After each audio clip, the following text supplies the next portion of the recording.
I'm back! Pessoal, começo com um, finalizo com dois, até mesmo para que a gente possa trazer um pouco do macro. É um djavans aqui do que nós tivemos no ano de 2021. Então, eu chamo você primeiramente. Brunão, se vira aí, pai, desce aí. E uma salva de palmas para o melhor analista do país.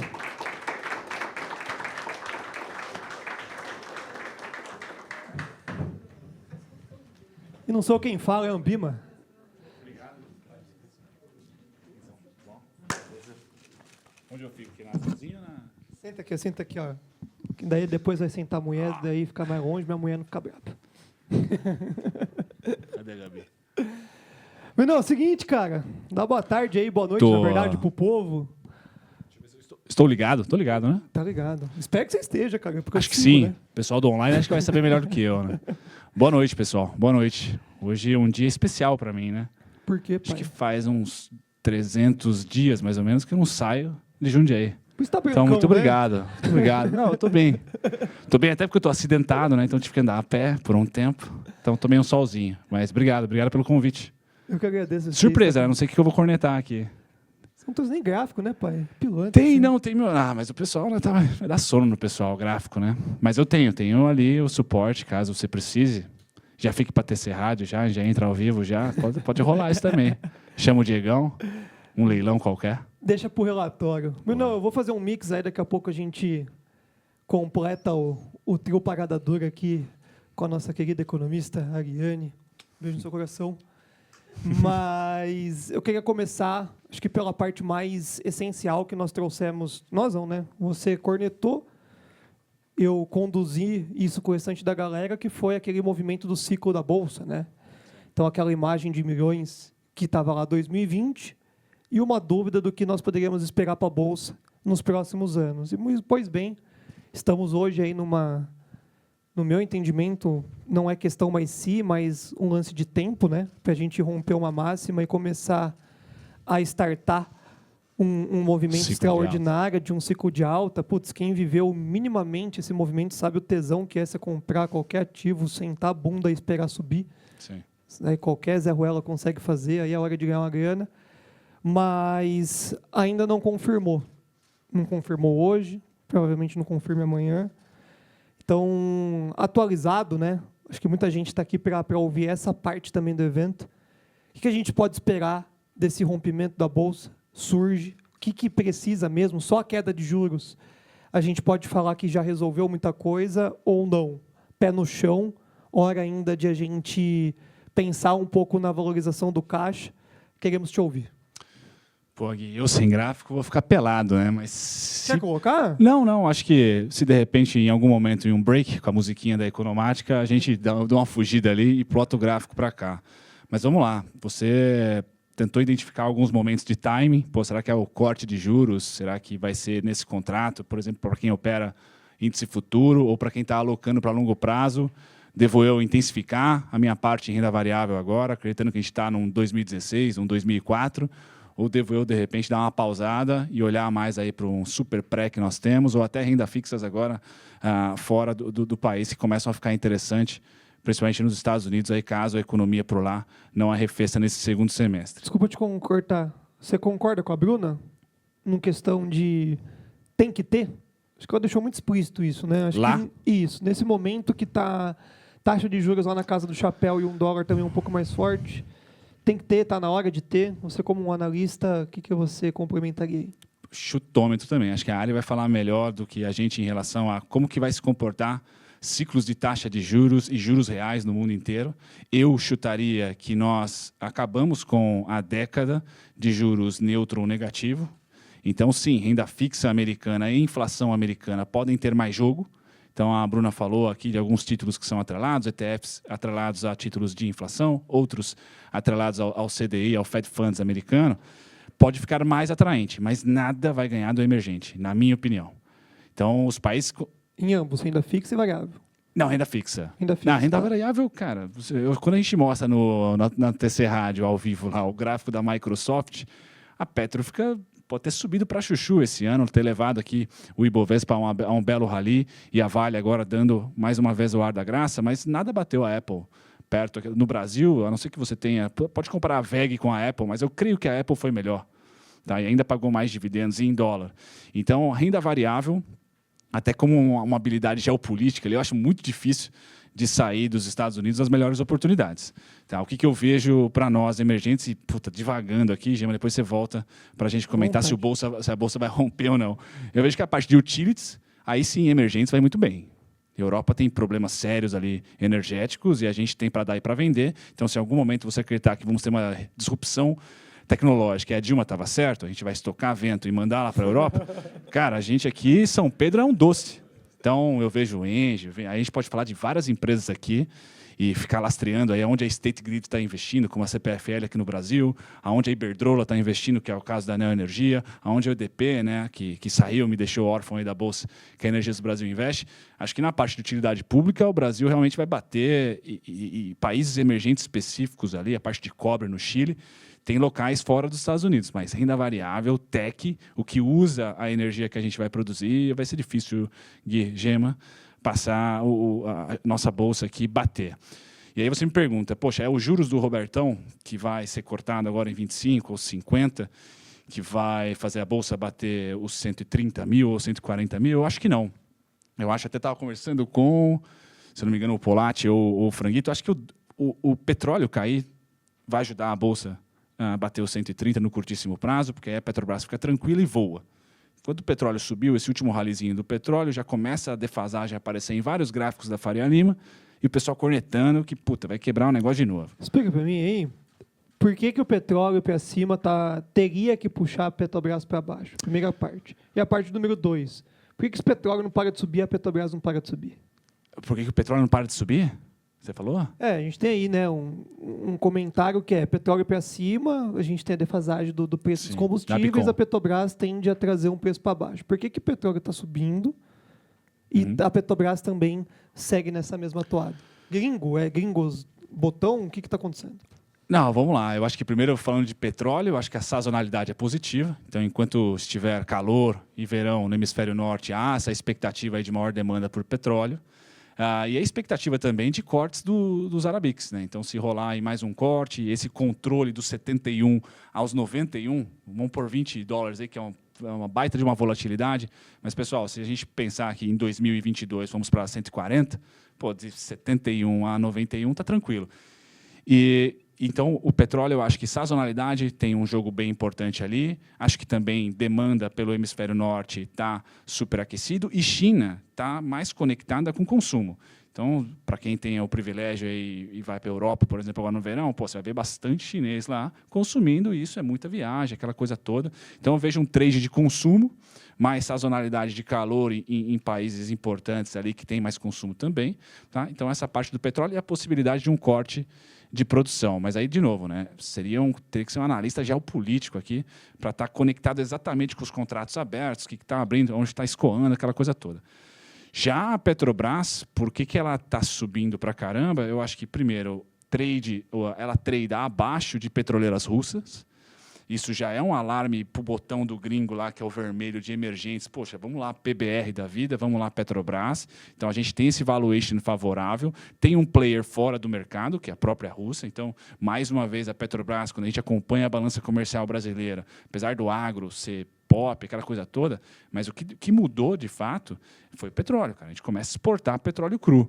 Então, a Petrobras, se com uma governança neutra está voando, quando o Prats for lá carismático do jeito que ele está tentando ser, mas conseguir explicar qual que vai ser a política exata de preço dele, e agora é o maior teste, porque se o petróleo pular de 87, onde é o nosso alvo para esse mês, chegou. E agosto, para onde a gente vai falar? Então vai ser 91? Cara, já vai ser um teste de estresse enorme, porque a defasagem já é a maior de 24 meses, de 16 meses. Esse foi o gráfico do Morning Call hoje que nós mostramos. Tá? De 20%, 19%, dependendo do polo ali, você vai ter de 20% a 18%.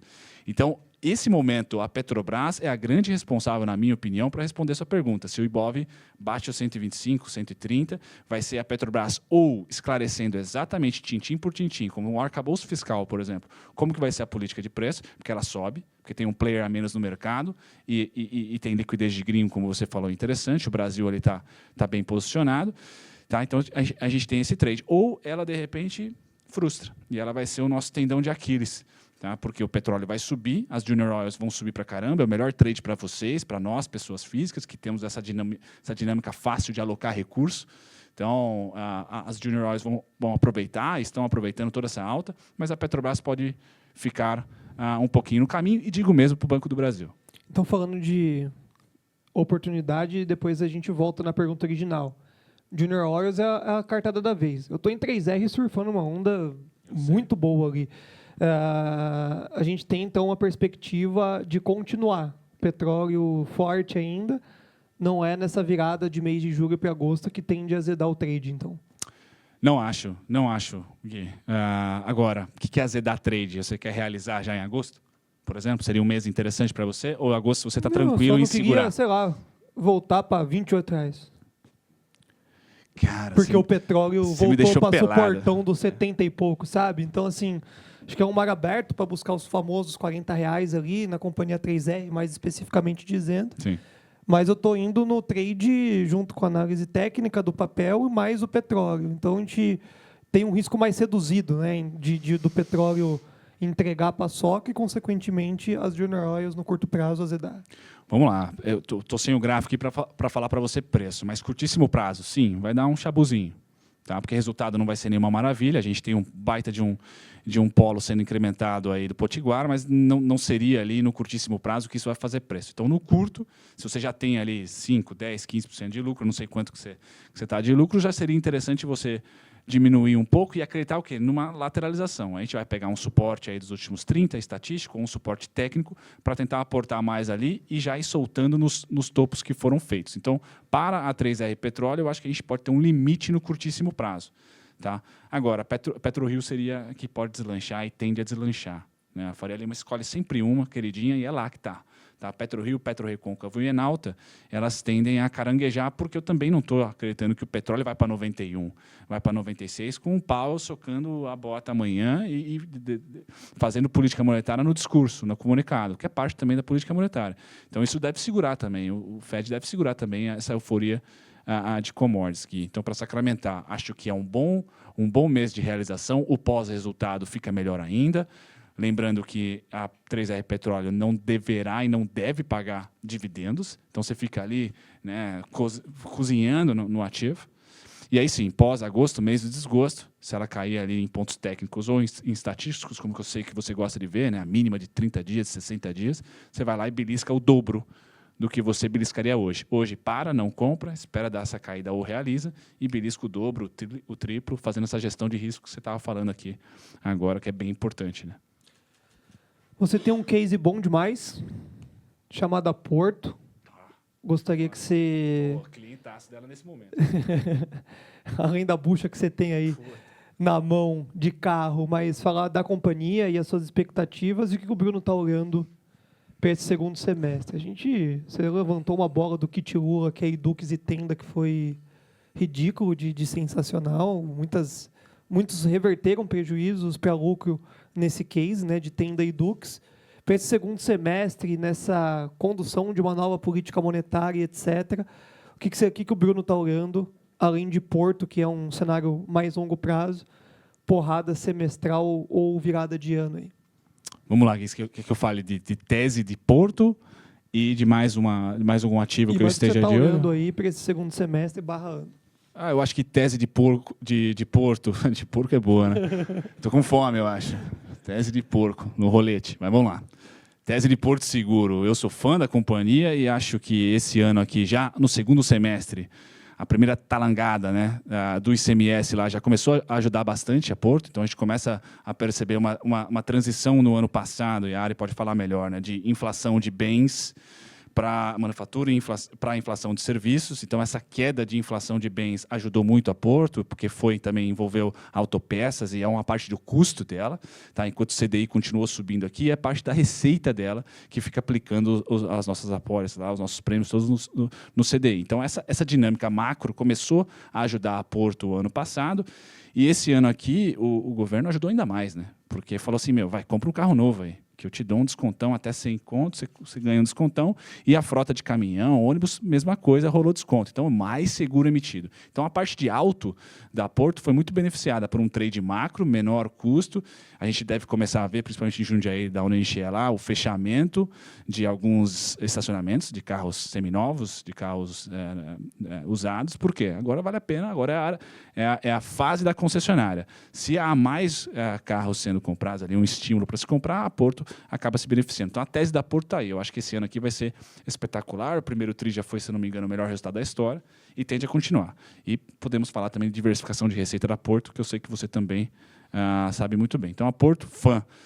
Agora, um outro setor, Gui, que pode dar uma porrada, se você quiser ter bastante... Eu sou bem vovô, então, na minha carteira, vocês sabem muito bem que todas são muito mais focadas em ter renda para ontem, né? Então, meio keynesiano nessa parte, eu quero dinheiro agora, estou pouco preocupado se meu patrimônio está indo para baixo ou para cima, estou mais preocupado se eu tenho esse dinheiro para ser consumido no curtíssimo prazo. Então, carteira de dividendo não tem nenhuma graça estar comentando com vocês.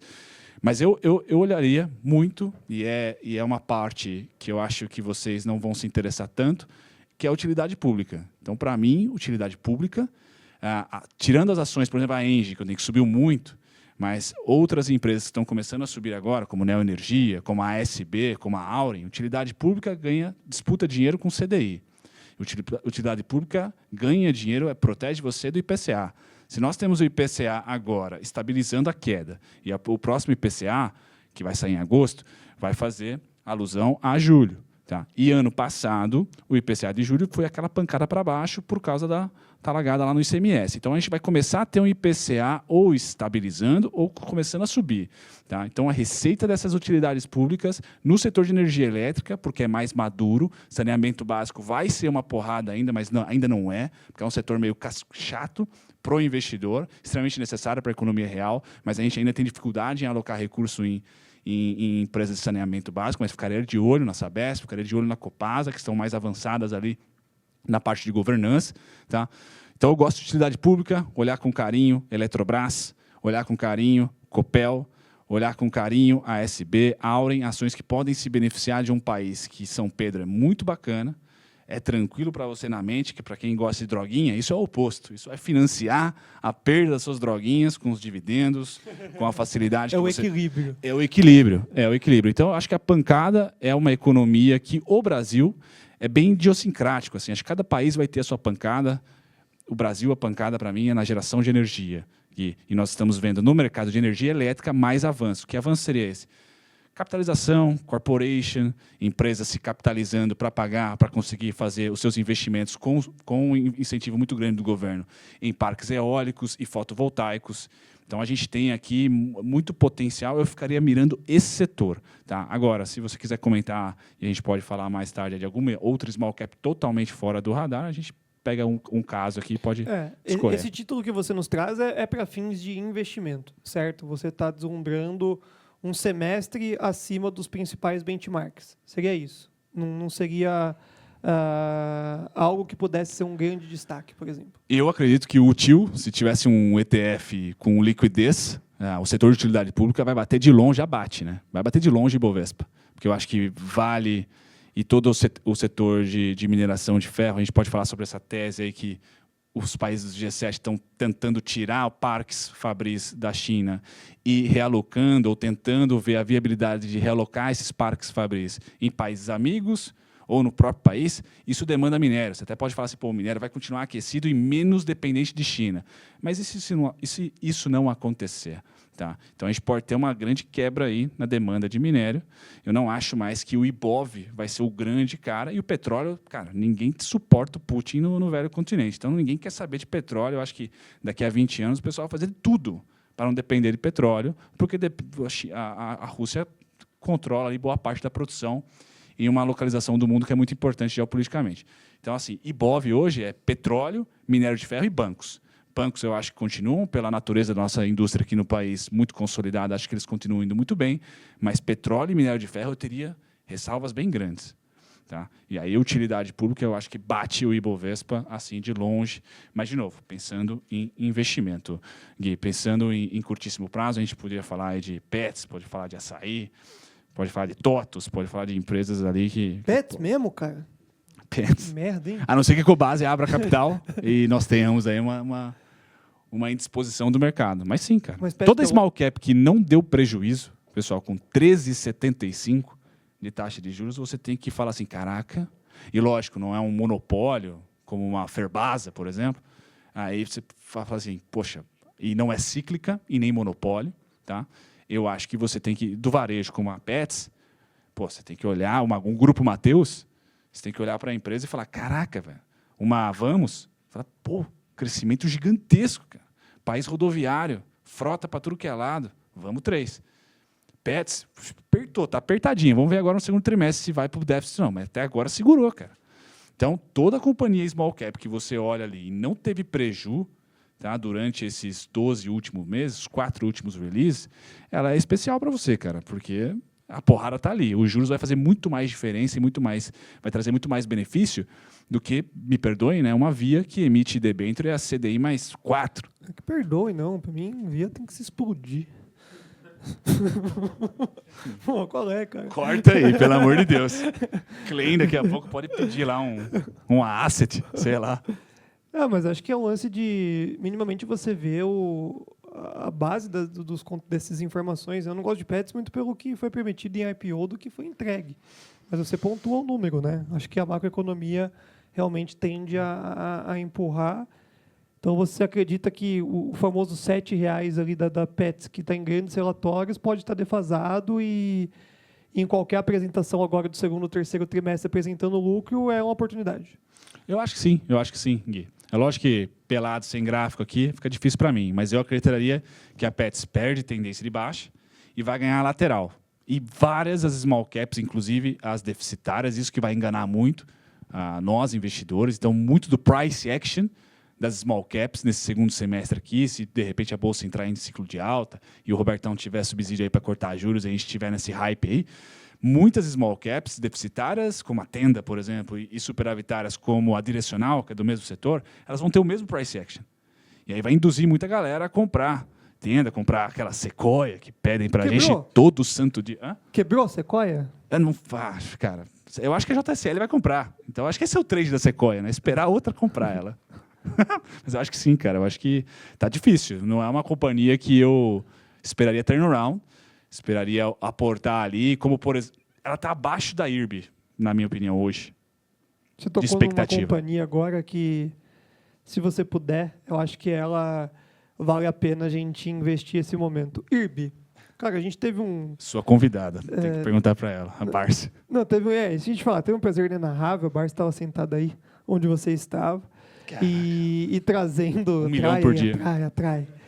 E, cara, muito bem pontuado esse lance da companhia. Eu acho que a gente aprendeu cada vez mais a importância da governança. Sim. Então, reestruturou. Acho que o lance dos 10 milhões de prejuízo, ela pode fazer um PIX, sim, inclusive, e reverter esse resultado e bagunçaria bastante a cabeça de muita gente.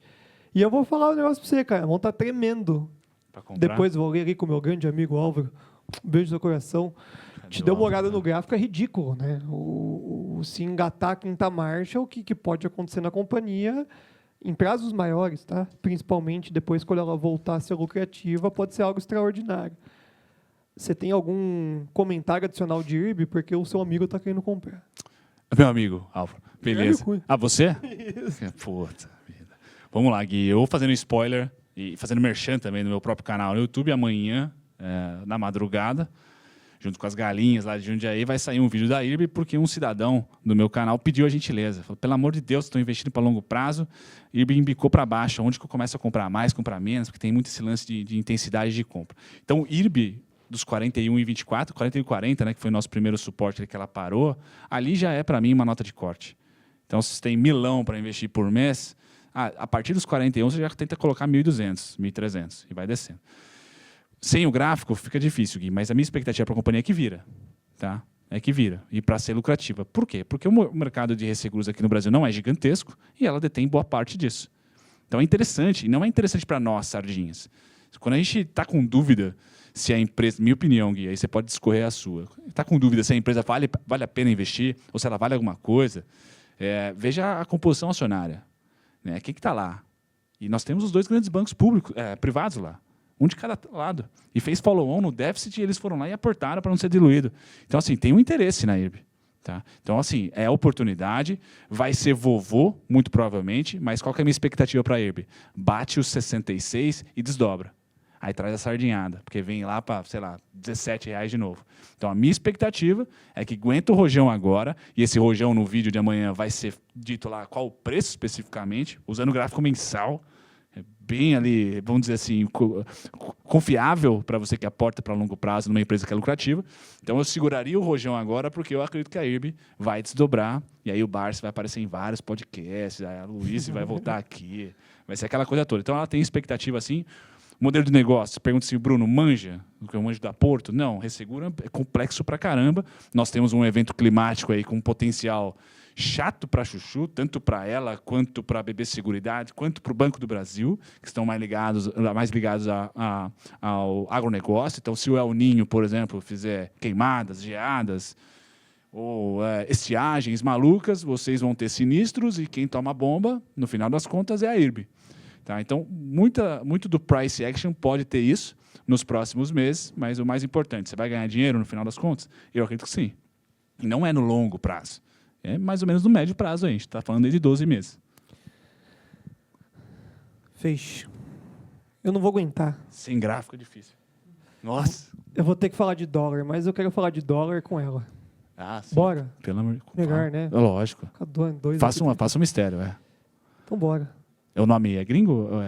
Não é gringo, mas de peso. É de peso, tá bom. Baixa o Wi-Fi aí, pessoal. Ariane Benedito, por favor, venha conosco uma salva de palmas. Deixa eu dar espaço para ela. Eu não sei se eu troco de cadeira. Tudo bom? Não? De dólar. De dólar. Não tá combinado. Nossa, colocou você na fogueira. Isso Não é um incêndio. Continua sentadinho aqui ou a gente faz um posicionamento mais gourmetizado?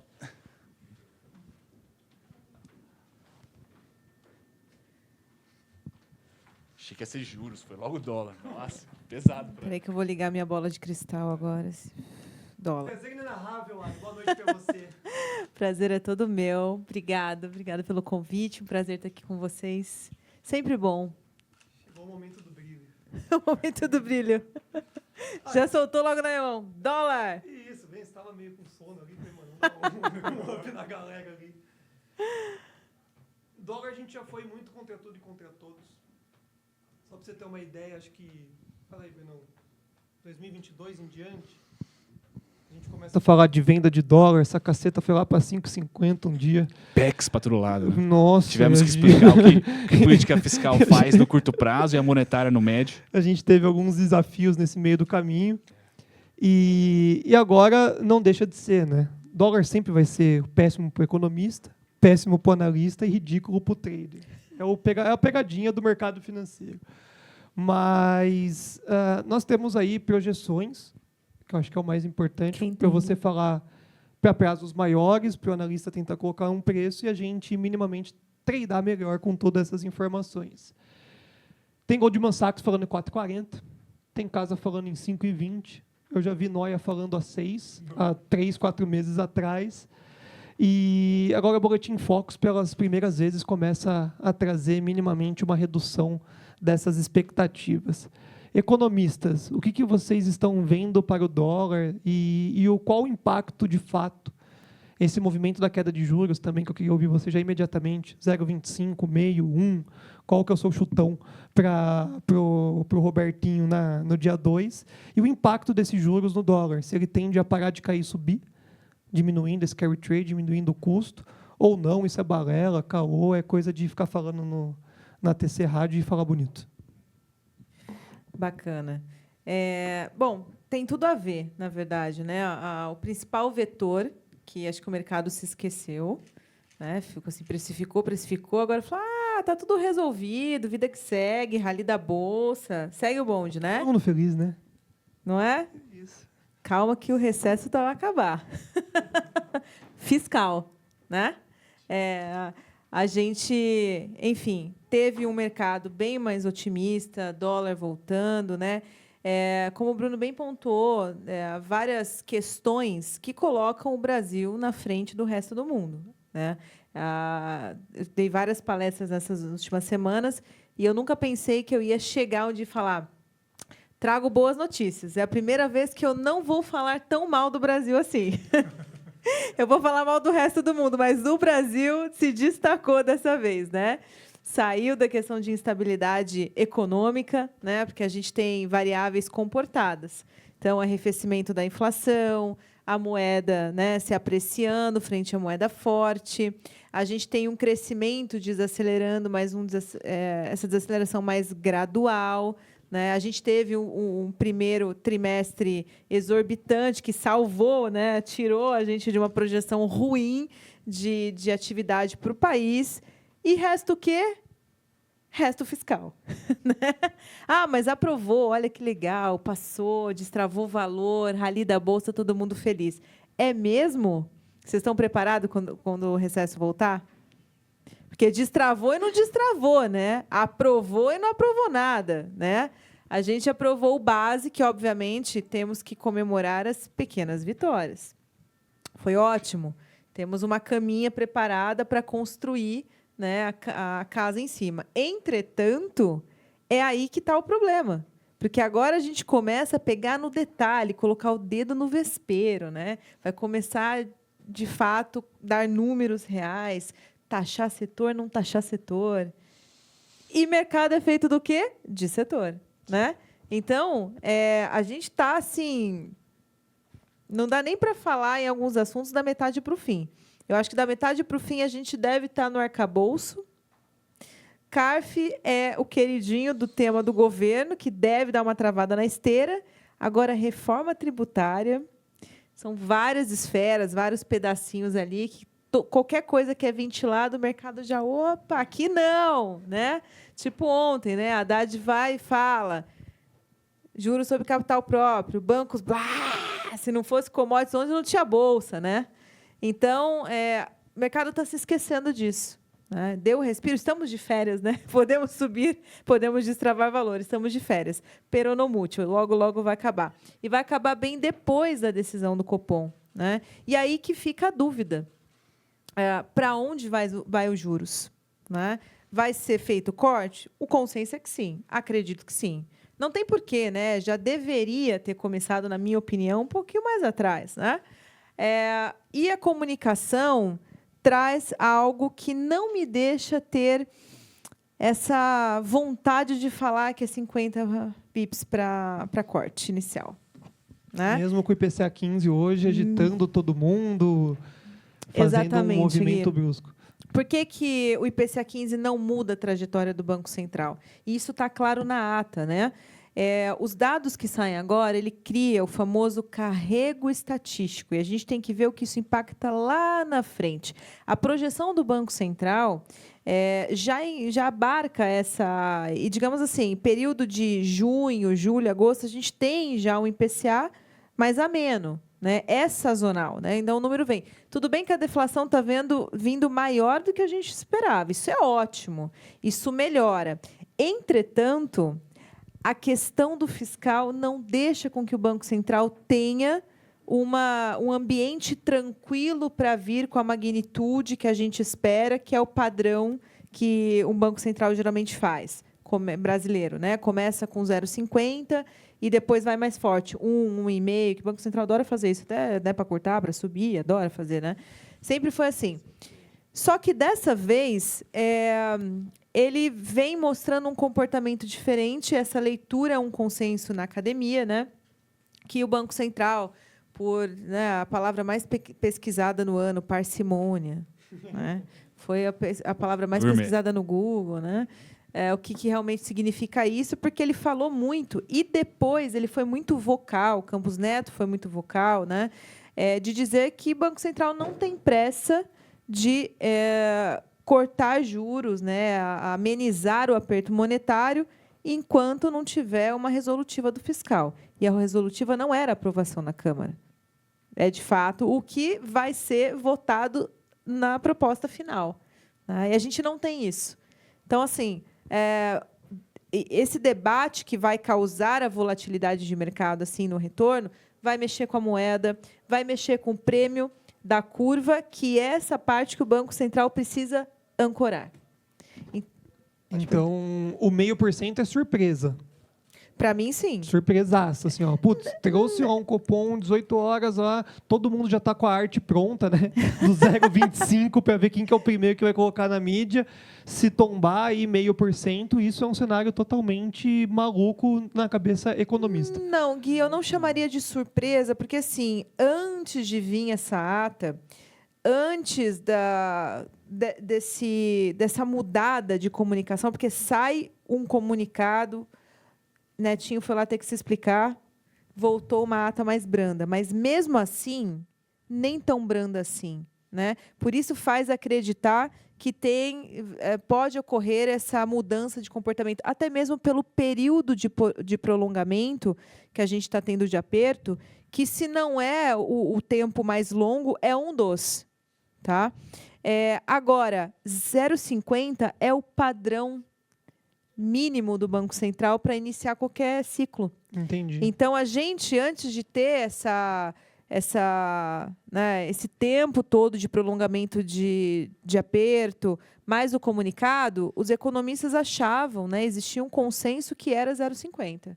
Ele vai começar com 0,50. Foi mudando depois dessa última comunicação. Que aí o mercado foi para o consenso de 0,25, mas aí passou o fiscal e aí todo mundo ficou feliz, a curva fechou. Opa, agora vai ser 0,50. Talvez não. Eu acho que já é uma grande vitória para a gente o corte. Porque não é possível, né? Porque não vai acontecer agora. Agora, cara, a magnitude, calma. Até porque ele pode intensificar esses cortes para frente. E é melhor que ele intensifique para frente. É ótimo que ele comece cauteloso, responsável. E aí, conforme a gente vai tendo essa resolutiva, né, para frente, das questões que embarcam a volatilidade de mercado, ele vai se posicionando e você não tem essa movimentação, porque também uma movimentação de juros longo, extrema, é muito ruim. Porque o crédito não muda. Sim. E isso é a questão. Né? O custo final, empresa, operação, não muda. Todo mundo espera os juros longos se assentar e falar, opa, aqui está a mediana, agora eu vou começar a ajustar. Isso é o que ele chama de descasamento. Chique. E aí, Brunão? Não. Com esse cenário do 0,25 ao meio, a gente pode acreditar, então, que os impactos sejam diferentes quando a gente olha para o curto prazo? Se cair 25 ao meio, o que importa é que teve a queda? Ou não, o meio vai trazer um impacto de uma correria maior para a Bolsa e um dólar tende a, pelo menos, parar de cair, porque caiu os juros numa intensidade maior do que estava todo mundo cornetando? Bom, vamos lá. Primeiro que a Ari falou do melhor indicador da Bolsa, a gente não comentou, né? Pelo menos eu não ouvi vocês comentando que é o recesso, né, cara? É quando não há político comentando muito sobre a economia, o Haddad é um lorde ali, então está tranquilo nessa parte, mas quando o Lula ou o próprio Congresso ali tem mais atividade ali em mídia, a gente tem mais ruído, né? E agora, acho que a principal mudança, devagando aqui, né, do primeiro trimestre para o segundo tri desse ano aqui, que a gente diminuiu o ruído, pelo menos isso está sendo tradeado. E até nesse trade dos 25,50, acho que agora a gente vive um certo namoro entre mercado e formadores de política, porque o ruído está pequeno. E eu não acho, Gui e Ari, também pode comentar, não sei se você consegue associar ao Ibovespa, eu não acho que ponto 25 e 50 seria o principal causador de volatilidade, tanto para cima como para baixo. Acho que a ata é muito importante, então a comunicação do Roberto Campos realmente tem sido muito eficiente para fazer preço, não tanto o número. Tá? Porque acho que tem que ter paciência, o mercado vai ter paciência já em relação a se é 25, 50. Agora, o que eu ia perguntar para a Ari, e pode fundamentar a minha resposta, é se a gente pode ter não digo guerra, não seria guerra fiscal, uma guerra monetária entre nós da Latam aqui, se, por exemplo, o Chile, que também tem reunião agora, lascar em 100%, ou 0,75. Há uma conversa, sei que o Roberto Campos é muito amigo do presidente do Banco Central do Peru, Você acha que a América Latina, os bancos centrais aqui da nossa região não vão fazer influência um com os outros aqui? Então, se de repente Chile mandar a bala em 0,75, não pressiona ali também, de certa maneira, o nosso BC aqui a seguir uma mesma toada? Ou não? Você acha que vai ser idiosincrático? O Brasil, um fiscal, Chile, outro fiscal, a Colômbia, um outro, fazendo com que a política monetária de cada um deles seja diferente. Eu sei que a dívida sei que a gente está um pouquinho mais ruim na foto em relação, ou no filme, na verdade, em relação à nossa dívida PIB, mas essa é uma dúvida bem grande, porque eu tenho escutado alguns economistas dizendo, poxa, se o Chile mandar bala em 0,75, a gente, pós-IPCA, pode ter uma pressão externa, vamos assim dizer, para o BC aqui do Brasil, falar assim, beleza, né, vamos jogar ali cinquentinha para fazer uma politicagem latina aqui, né? Então, esse trade, eu acho que pode trazer mais recurso, de repente, para o nosso vizinho. Se o vizinho mandar a bala em 100%, o Chile semana que vem. Me perdoe, eu não sei qual que é a data. Então, acho que a competição do trade de juros para a nossa bolsa, o que vai fazer preço na nossa bolsa, Gui, para responder, não é o 0,25, 0,50, minha opinião. É mais o que os outros estão fazendo. Entendi. Porque isso vai tirar fluxo ou não daqui. Fluxo do gringo, principalmente. Sensacional. Um dos motivos que a gente está meio atrasadão. Quando a gente joga México, rompendo máximas e tudo mais, a gente está ainda... Putz, agora vai. Isso. E não vai de uma magnitude que a gente esperava. Isso, nada justifica, por exemplo, a gente estar aparelho com o Chile. O Chile é bem melhor do que a gente, mas o Chile mudou a Constituição, cara. Olha a bagunça que, né, jurídica, vamos assim dizer, que os investidores tiveram que ter lá, e mesmo assim o Chile continua bonitinho. O México não é nenhuma maravilha, tem lá um presídio que não é ali super pró-mercado e está bem acima da gente. Tá? Você pode falar da posição geopolítica, mas ainda acho que juros faz mais diferença. Então, se a gente começar a encurtar para esses parceiros, a gente decola mais. Agora, se esses parceiros, por exemplo, o Chile, que é que eu tenho mais ouvido falar, mandar bala em 100, ferrou, cara. Acho que os caras vão comprar cobre para caramba e vão esquecer o Ibovespa por um tempo. Pesado. Chama, Ari, se vira aí agora. Não, esquecer é muito forte, perdão, Mari. Imagina, é que para a questão de política monetária e decisão, a gente isola, tá? Porque como que funciona a cabeça de um economista de política monetária e até mesmo o modelo do Banco Central para análise, né? O que importa é a inflação, independente de qualquer outra coisa. Primordial, inflação. Que parcela da inflação? Doméstica. O Banco Central só vai olhar para a parcela de administrado quando ele tem o medo de que a junção da aceleração doméstica com o administrado passe de um limite que ele não consiga. Então, ele tem que apertar muito mais, porque ele já sabe que da outra ponta ele não vai controlar. Tá? Então, essa é a primeira coisa que vai na cabeça dele para começar a análise de tomada de decisão. A segunda parte, então, assim, ele fatiou o IPCA, né? E fatiou o índice oficial, e entendeu esses dois grupos. Será que eu tenho que apertar mais, porque aqui eu não consigo, e a possibilidade do que está acontecendo em volta tende a fazer isso aqui acelerar? Ok. Aí sim. Aí ele vai olhar todo o qualitativo da parte doméstica, de onde vem, né? Enfim, o que ele desacelera e tudo mais. Todo o resto é secundário. E, de forma secundária, ele vai prezar pela estabilidade financeira e econômica. Aí começa a atividade. Olha um pouquinho de atividade, considera fiscal, engloba o exterior. Primeiro, ele vai englobar as economias que ele tem que o Brasil tem maior correlação, relação comercial, para ver o que mexe na nossa balança comercial, mas tudo isso é secundário. O Banco Central brasileiro tem a dinâmica de olhar simples e puramente inflação. Todo o resto é impacto nela, né? Impacto nela, né? E aí, quando a gente puxa para correlacionar em relação aos nossos pares, e eu não acho que isso muda a decisão do Banco Central. Aumentou, cortou, em qualquer lugar. Tanto que até o repasse de economias desenvolvidas passa de forma secundária. Todo mundo pergunta para a gente, quanto os Estados Unidos vai aumentar mais? Quanto que passa aqui? Completamente de forma secundária. Primeiro precisa acontecer para a gente precificar. Por quê? Porque esse aumento por lá descasa o quê? A expectativa, que ele precisa ancorar. Então, não é na inflação em si que é primordial para ele, que é o controle que ele tem que fazer, advento de ser política monetária é a principal ferramenta de controle. Ele olha assim, ó, Banco Central quadradinho, olha aqui, né? Agora, de forma secundária, se lá começa a ter essa leitura de cenário, se o mercado começa a ter essa leitura, ele começa a puxar no prêmio. Se puxa no prêmio, o Banco Central fica apertado para fazer qualquer tipo de corte. Aí sim, aí você está mexendo com a segunda parcela da inflação que ele domina e que ele pode controlar, né? Então, pode ter um impacto? Pode, de forma secundária. Seria um erro meu afirmar que só propriamente política monetária isso teria um efeito. Mas o mercado precifica isso, que mexe com a curva e que aí sim ele tem que contabilizar. Perfeito. Gui, só para adicionar aqui a resposta da Ari, mas voltando para a minha pergunta, em nenhum momento eu acho que o Roberto Campos, por exemplo, seria influenciado para, de repente, seguir uma política monetária de um país vizinho. Mas eu creio que fluxo financeiro seja bastante. Para onde o Diego vai, né? Eu entendi perfeitamente. Isso. Aí talvez a gente tenha uma guerra de quem corta mais os juros, mas não uma guerra Roberto Campos e, caramba, preciso cortar porque eu preciso satisfazer o mercado. Não, Roberto Campos é técnico e mostrou isso para a gente nesse momento, até a comunicação ficou bem mais técnica do que a outrora.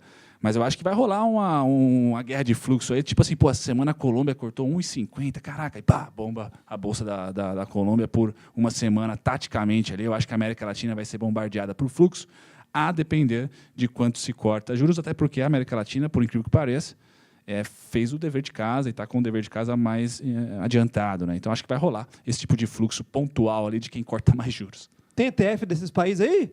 Tem. É nada. Porra. Mais uma droguinha? Não é droguinha. Tem bastante liquidez, cara. Olhar, Copom... Papo da Bruna Bins, do México. EWW, é o México, EW, alguma coisinha, são os outros países. Tem sim, cara. Tem sim. Nossa, divertido. Mas essa para nós. É o trade de bonds, por sinal, em emergentes. É o trade de yield para baixo e PU para cima. Então, cara, esse é o trade. Vocês estão fugindo da parada do dólar. Vocês têm que falar de dólar, cara. Tem que falar. Não, eu sem gráfico. Olha, pelado, amigo, né? Para você. Mas a gente tem, então, aí 0,25 ao meio e meio é uma base racional do passado. Vocês me comentaram que 25,5 seria basicamente independente, principalmente para esse movimento da bolsa. Sim. E eu tinha uma visão diferente. E vou continuar acreditando que se derrubar meio, a corrida vai ser maior. Acho que 0,25 é nada. Para mim, 0,25 é nada. Meio traz a expectativa de cortes sequenciais minimamente de meio. Eu acho que essa vai ser a visão que o mercado tende a comprar. Tá? Mas essa é a minha humilde visão. E eu acredito fortemente que, então, em 0,25 ao meio seja mais tanto faz. Isso também para o dólar, Brunão, principalmente olhando para trade. E você ancorou a gente em 2021 com alguns pontos ali que eram muito fortes para nós, né? Então, tipo, o 5,110 e o 111,250 ficou na boca da Faria Lima ali como os principais pontos divisores de tendência. Hoje, no dólar, a gente está meio... maluco, né? Porque, cara, você fez um vídeo e colocou no relatório uma possibilidade do 4,30 e alguma coisa. Então, isso é gráfico, você acredita que isso possa ser uma realidade? E quais que seriam, para essa mudança de política monetária, os principais pontos técnicos do câmbio para que nós, traders, não fiquemos viajando na maionese e comprando dólar nos 4,60 achando que está bonito? Eu sem gráfico, se vira, me ferrou, mas tudo bem. Você estudou. Quando você fala assim, o ponto técnico específico do Brunão de suporte, por que esse ponto técnico existe? O que eu estou analisando no dólar, principalmente o dólar cheio, que a gente tem mais histórico. Então, vem lá para 1999, a gente tem bastante histórico. E o principal cenário para formar os pontos de suporte que vocês recebem nos relatórios, pessoal, é ali por volta de 2014 a 2016. Tá? Então, eu volto ali. E vejo pós-empinada de 14,25 da Dilma ali naquele momento, e toda a derrocada do dólar daquele fluxo é onde eu tiro a principal razão pela qual a gente tem os suportes de hoje. Então, eu não espero, tecnicamente, no gráfico a gente tem preço, tem tempo, volatilidade e volume. Para mim, em contrato futuro, volume não interessa, só contrato aberto. Isso a gente vai ver na B3, na BMF. Só me interessa, então, preço e tempo. Tá? E o que interfere no preço do dólar, no nosso dólar aqui, muito é política monetária, médio e longo prazo, política fiscal, curtíssimo prazo, e o DXY, se ele está muito chateado ou não. Nesse momento, o DXY sai da equação, não é o cara que vai fazer preço do nosso dólar. A gente vai olhar muito para commodities, traz fluxo para cá ou não, o China aquece ou não, ou mantém commodities aquecidas, tá? E como é que estão os nossos parceiros aí, essa guerra de quem corta mais juros, quem corta menos juros nas economias aqui, principalmente nos emergentes. Então, o suporte do dólar, Gui, que eu tenho lá nos 4,26, 4,30 alguma coisinha, que eu já não lembro de cabeça aqui, o que ele pega? Ele pega a máxima de 2014, muito provavelmente ali do dólar, e a mínima de 2016, ou a máxima de 2015, 2016, e a própria mínima pós-impeachment ali. Eu pego essa variação, máxima, mínima, tem um valor nominal, tantos pontos. Chegamos na mínima pós-circuit breakers. Já bateu esse fluxo ali. Agora, o único fluxo que não foi batido, pessoal, é o fluxo percentual, é o log. Quantos por cento o dólar caiu quando subimos para 14,25? Então, a minha única base técnica, quando você usa gráfico, não é analisar, fazer o trabalho difícil. Não, o trabalho visual. Por quê? Os eventos mudaram do porquê subimos juros. Uma foi pedalada, tá? Congelada no boleto da energia elétrica. Inflação, que nós tivemos bastante, com o fiscal ligado em 2010 a 2014, sem China nos representar como nos representa hoje, por exemplo, sem ter uma balança como nós temos hoje. Então, vários motivos pelos quais nós tivemos que subir juros ali naquele momento, em 2014, e agora, em 2020 para frente, foram outros motivos. Tá? Só que a resposta humana é igual, é rima. Por isso que eu falo sempre que o mercado, a história tende a rimar, não se repete, os eventos são caóticos, subprime, depois pandemia, e seja lá qual for o próximo, tomara que não seja tão caótico. Mas a resposta do ser humano é olhar para a esquerda e ver, caramba, quanto caiu ali? Vamos tentar replicar para cá, porque vai estar barato quando cair de novo. Quando subiu, sobe quanto? Então, o dólar, nesse momento, se houver lá o 4,26, eu não me lembro se é o 4,34, 4,26, é por quê? Repetir os 13,75 na base log, que não chegou ainda. Os 4 e a mínima atual, que se eu não me engano é 4,71, 4,74, um ponto específico ali técnico que eu tenho no meu gráfico, é quantos pontos caíram. Ali do Levi por Meirelles. Quantos pontos caíram ali? E eu projetei da máxima da pandemia, bum, paramos lá. Paramos uma, PEC dos precatórios, duas, PEC da eleição, e agora estamos rompendo. O próximo nível que eu tenho de comportamento é a base log caindo do dólar. Rompendo 4,691 é ladeira abaixo. Eu preciso do gráfico. Não, eu estou te falando que é esse ponto aí. Preciso do gráfico. O 4,691 é o único ponto daquele relatório do que a gente produziu no domingo, e depois só tem o 4,30 e pouco. Maravilha, então, você me pontua que, apesar de termos uma movimentação adversa, que é a queda de juros esperada, rompendo esse patamar de preço, 4,691, a gente pode ter uma Disney mais gorda, que é um dólar indo para a faixa dos 4,30. E Goldman Sachs não está viajando na maionese, que quando ele trouxe o relatório parecia que ele não estava mandando para o Brasil, acho que ele mandou para o emergente errado. Mas quando você me traz essa pontuação aí de que a gente subiu os juros e não tivemos a queda do dólar por causa de PEC, por causa de fiscal e etc., ainda a gente tem, então, fortemente uma possibilidade, esquecendo todo o contexto que muita gente levanta essa, né? Pô, mas é política, saiu para a esquerda, a gente vai ter benefício, estímulo e etc. Tudo isso vai gerar um cenário mais caótico, fiscal mais elevado. Se a gente pegar o gráfico, 4,691 é a última chance dos comprados antes de uns 4,30. No meio do caminho, um vazio no gráfico, ladeira abaixo. Pode ser o suporte para pós-recesso, tá? Mas eu acredito que se o Roberto Campos e o próprio mercado ainda não tem uma ancoragem muito clara sobre dívida, sobre o fiscal, o mercado tem uma ancoragem muito clara em relação ao Roberto Campos. Então, enquanto ele tiver o mandato, é um indicador, pessoal, na minha opinião, é um fazedor de preço.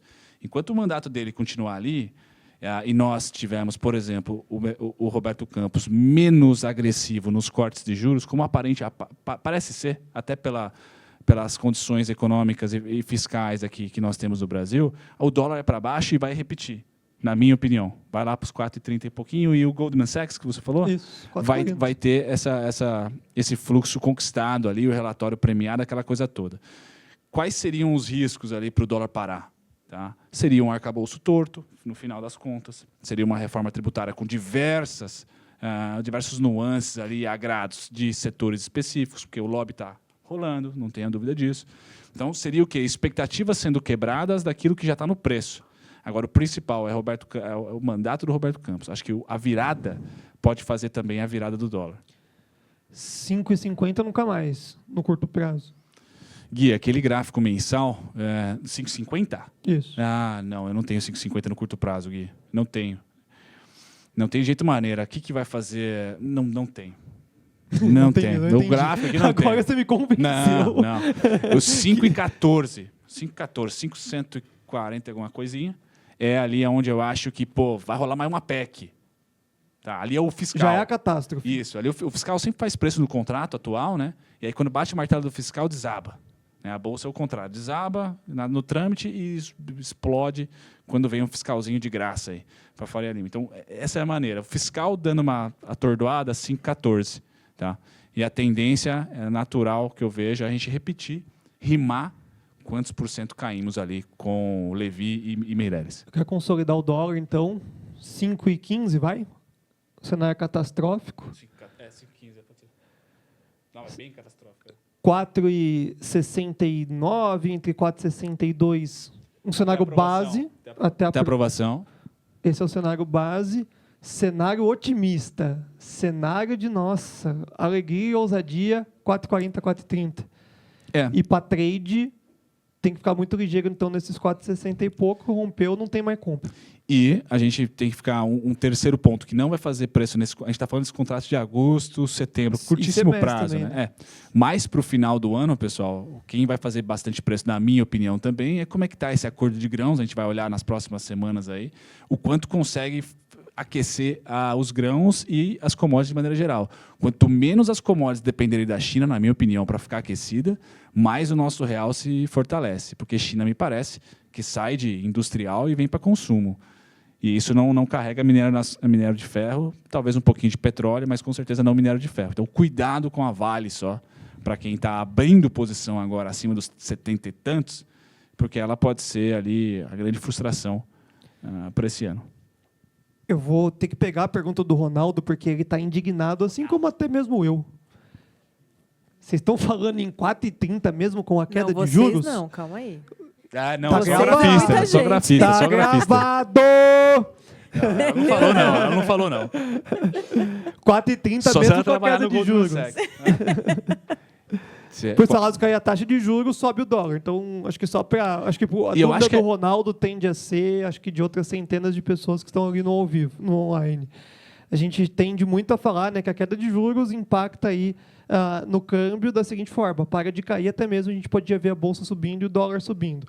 Esses 4,30 numa visão mais longa seria o case de volatilidade. Rompeu 4,60, mesmo a queda de juros ocorrendo, $1 poderia chegar lá.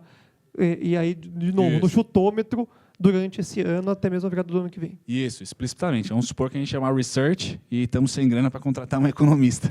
Então, a gente tem um grafista e um trader. A gente vai aonde? No gráfico e dá uns pitacos ali. A balança comercial está mais diversificada. O mundo agora está multipolarizado. Então, o emergente vai receber mais dólar de uma maneira mais consistente. Talvez a gente não precise tanto ali se alavancar na economia para manter a economia aquecida, porque XYZ. A gente dá um chutômetro ali e manda por vol.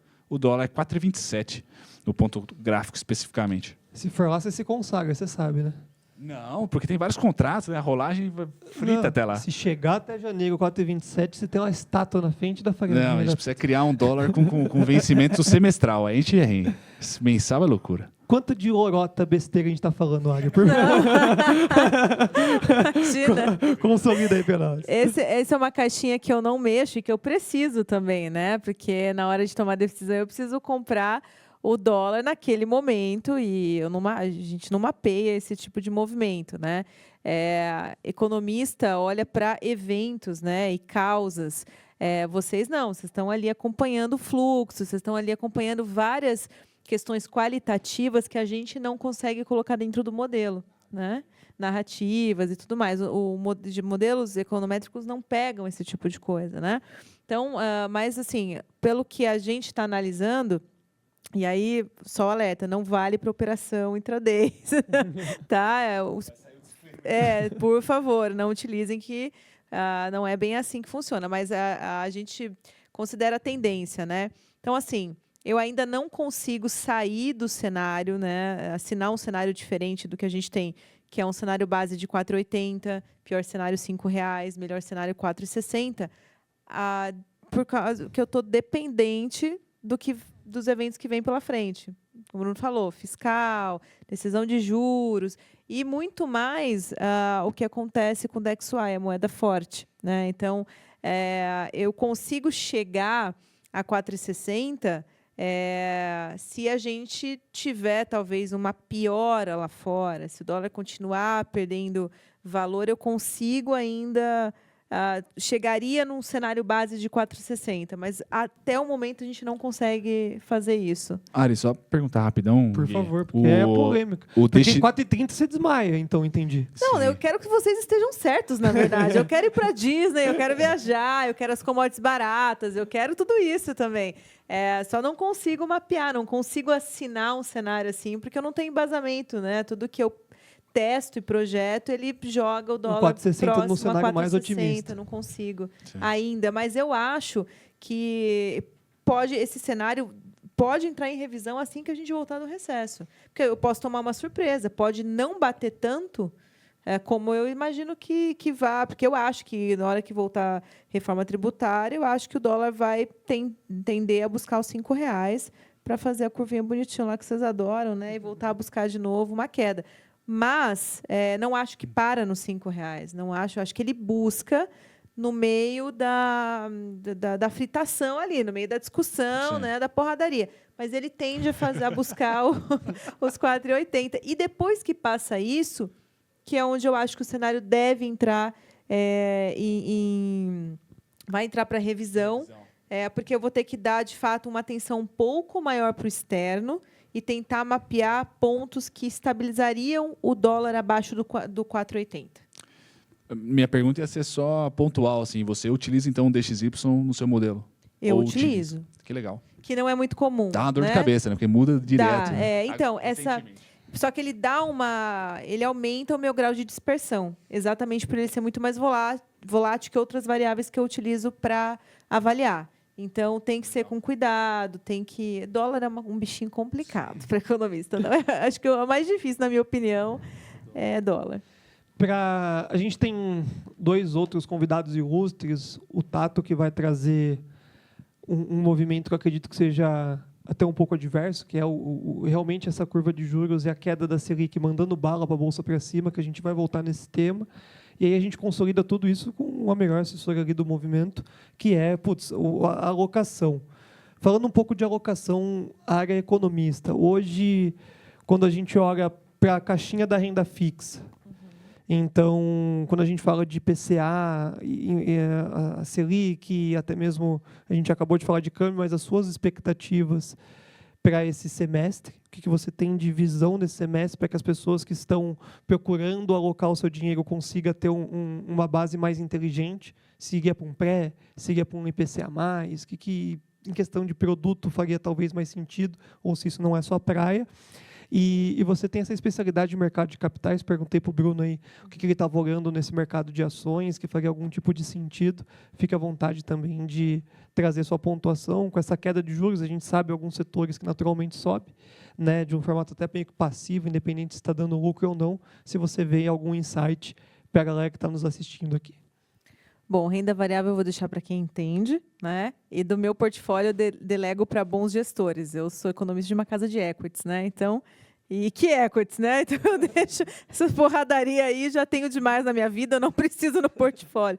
Deixa na mão deles, eles fazem essa gestão, né?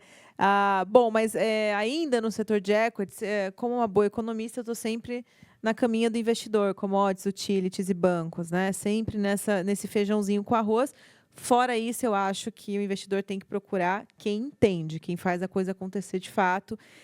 Por N motivos, eu atendo institucional, então eu sei como acontece a pegada por trás. Então, não é só um cenário macro, não é um evento XYZ dentro da empresa. Tem outras questões, assim como o dólar, questão de fluxo e tudo mais, que a gente tem que tomar cuidado se você está olhando só para papel, só para preço. Né? Quando você foge um pouco de fundamento, de projeto, essa coisa mais fundamentalista, né? Parcelinha de risco da carteira. Isso aí eu vou deixar para vocês. Agora, a questão do pré, né? Que aí liga muito mais com o que eu olho, hoje muito mais atuante na questão de economia austríaca, né? Que não fazia tanto parte da minha vida até eu entrar na Eixo, depois tomou conta, né? Então, é o que eu mais estudo e mais aplico, porque é o que a gente usa mais lá para determinada escolha de portfólio de equities. Mas funciona muito, né, que é o início do estudo, que são ciclos econômicos, né? Para a gente entender quais são as empresas que vão surfar a onda e tentar antecipar esse ciclo que vem pela frente, né? Essa é a intenção da projeção para monetário neste momento no trabalho atual que eu faço. Olhando tudo isso, eu sempre falo, está demorando demais para quem ainda não comprou pré. Está demorando demais. Já deveria ter começado há muito tempo. Não é, agora eu vou comprar pré. Passou, já era, perdeu. Não adianta mais, não adianta mais, porque ainda vai estar interessante. Mas, assim, poderia ter pego taxas melhores, né? Então, ficar de olho, se não pegou ainda, começa já a olhar com carinho e já montar sua posição. Porque, como eu falei, a gente olha o que está acontecendo no D0. Um erro, você tem que olhar o que vai acontecer para frente, o que o mercado está precificando para frente. Perfeito. Né? Olha na curva, não olha para agora, né? Então, tem que tomar cuidado com isso. Pós, nunca é demais. Porque a gente mora no Brasil e a gente não sabe o que vai acontecer pela frente. Hoje a casa está organizada, inflação bonitinho, vou ganhar pouco a inflação. Depende. Você não sabe. Né? Qualquer respiro ou qualquer pisadinha fora do quadrado, o negócio já vai dar uma desengolada. E a gente tem um terreno muito acidentado aqui. Né? A gente tem, ou seja, o que é isso? Mudanças de ciclo em prazos muito curtos. Por mais que a gente estamos vivendo uma mudança estrutural pós-pandemia, mas mesmo assim, de ano em ano, cada ano é um ano. A gente não teve nada parecido de 2020 para cá, né? Então, olha como muda muito curto. A gente não tem uma questão, como acontece em economias desenvolvidas, uma mudança de 4 anos, 8 anos. Mudou uma coisinha aqui. Né? Hoje, para eles, a novidade é a inflação. Né? E vão viver isso por um longo tempo até se ajustar. É o elefante mais pesado, né, maior, aqui para eles conseguirem voar, porque funciona como um fundo, como qualquer outro ativo gigante, né? A economia é a mesma coisa. Então, assim, eu acho que tem mercado para todo mundo hoje, nunca teve igual, assim, não é um ou outro, eu vou para renda fixa ou eu vou para renda variável, ou eu vou... Não, você tem oportunidade para tudo. A bolsa vai muito bem, né? Seria estranho até eu falar, né? A bolsa vai mal. Eu sou de uma casa de equities, né? E a gente só compra Brasil, então... Eu sou a pessoa mais otimista com o Brasil, né? Otimismo injetado todo dia, a hora que eu chego né? Então, tem muita oportunidade. Antecipação de ciclo é muito importante, não deixa para fazer na hora que a massa já fez. Então, assim, tem oportunidade para equities para caramba, porque juros vai cortar, isso vai melhorar. A economia brasileira está saindo na frente. Não deixa para comprar pré no final. Então, tem oportunidade de renda fixa ainda, aproveita.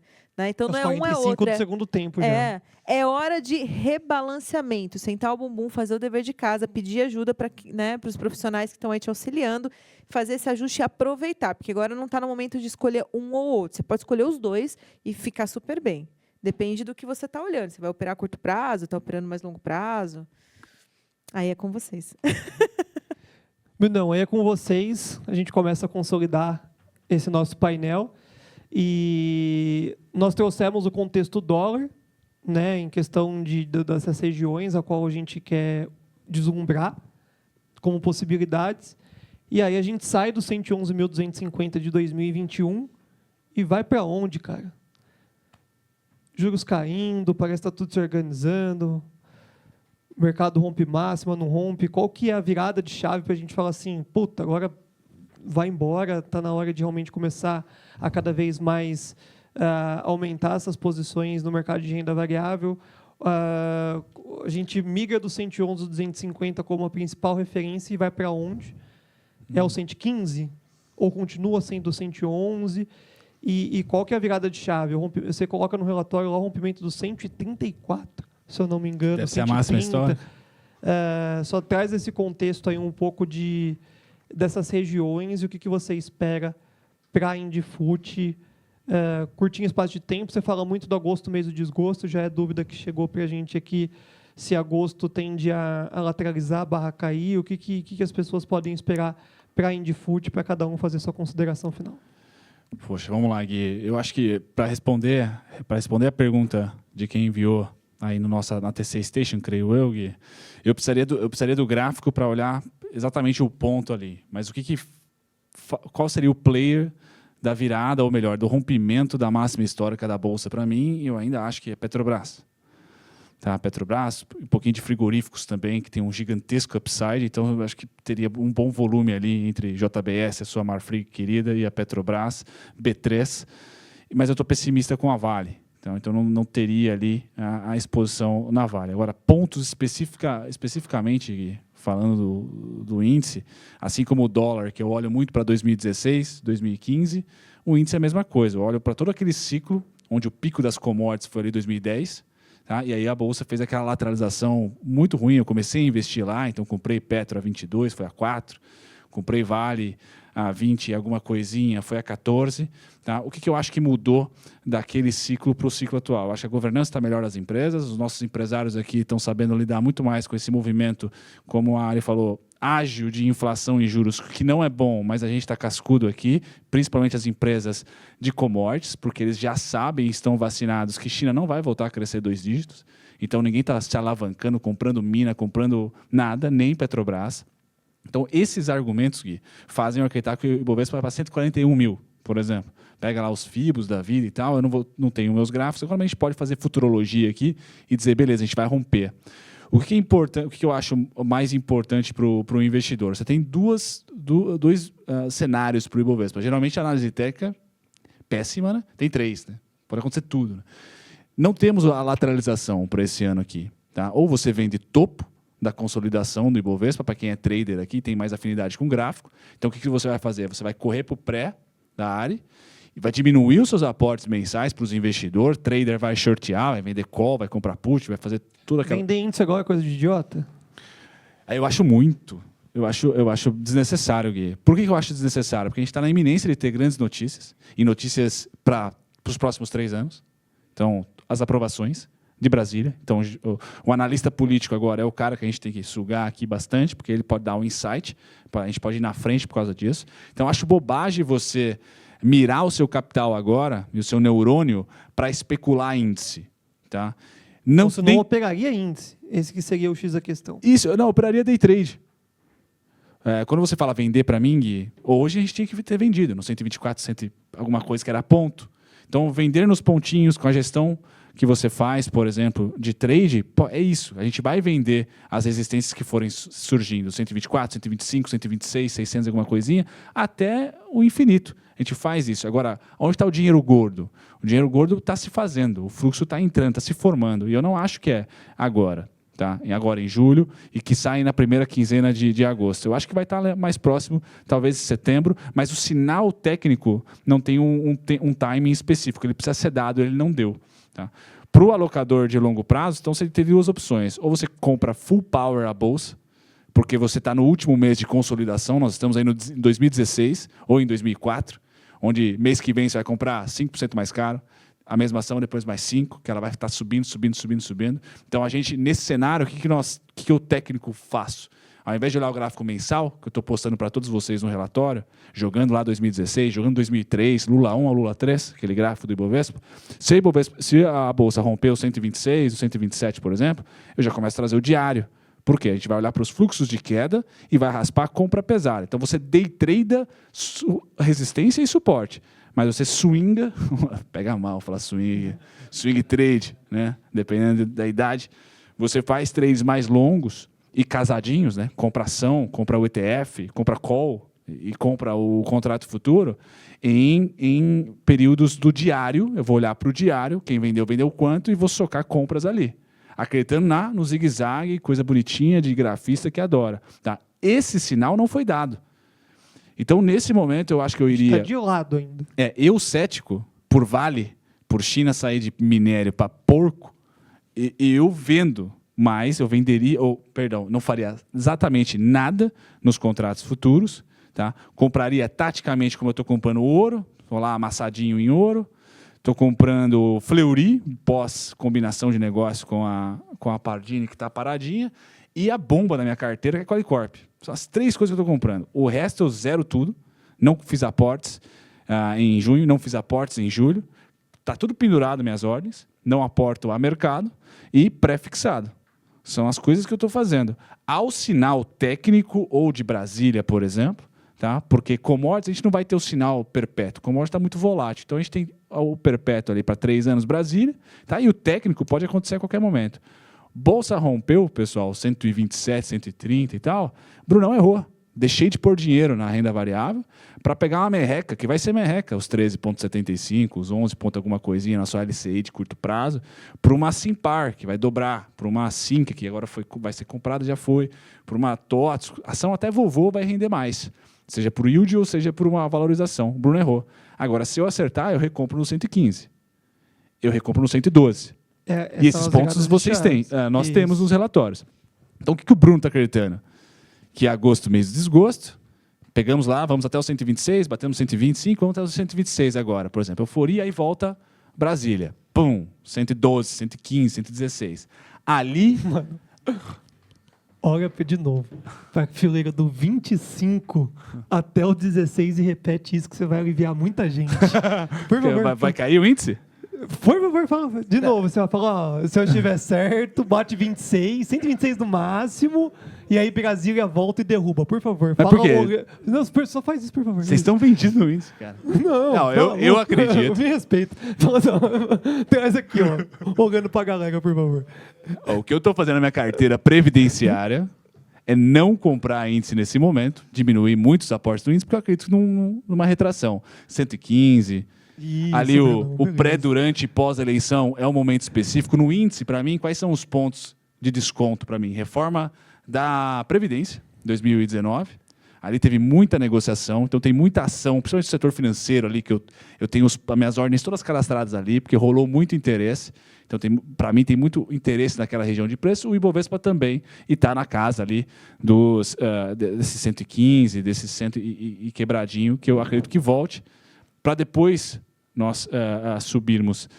Esse é meu cenário, Gui. Só que, de novo, se você está como eu, você está adorando, cara. Estamos andando de lado, estamos beliscando para cima aí com o IPCA, mas depois voltando quase que praticamente tudo, fechando próximo da abertura hoje no mini índice, por exemplo. Você está usando os pontinhos do relatório para fritar no day trade com muita responsabilidade, tá? Só que você não está full power. A porrada, você que opera opção para ficar milionário, você que opera ação para ganhar um dinheirinho, ela não veio ainda, na minha opinião, na Bolsa. Tá? Ela foi tradeada agora, os juros, mas, cara, muitas pessoas, quando o Roberto Campos começou a subir em março, comprou os juros. Né? O Roberto Campos começou a subir os juros em março de 2021, você olha para o gráfico do Ibovespa, fez um pico em março. Aí ele cedeu em abril e maio.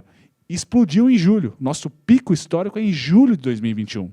Com juros subindo para chuchu e inflação totalmente descontrolada montando para cima. Então, ou seja, nós temos um rally da Bolsa fake.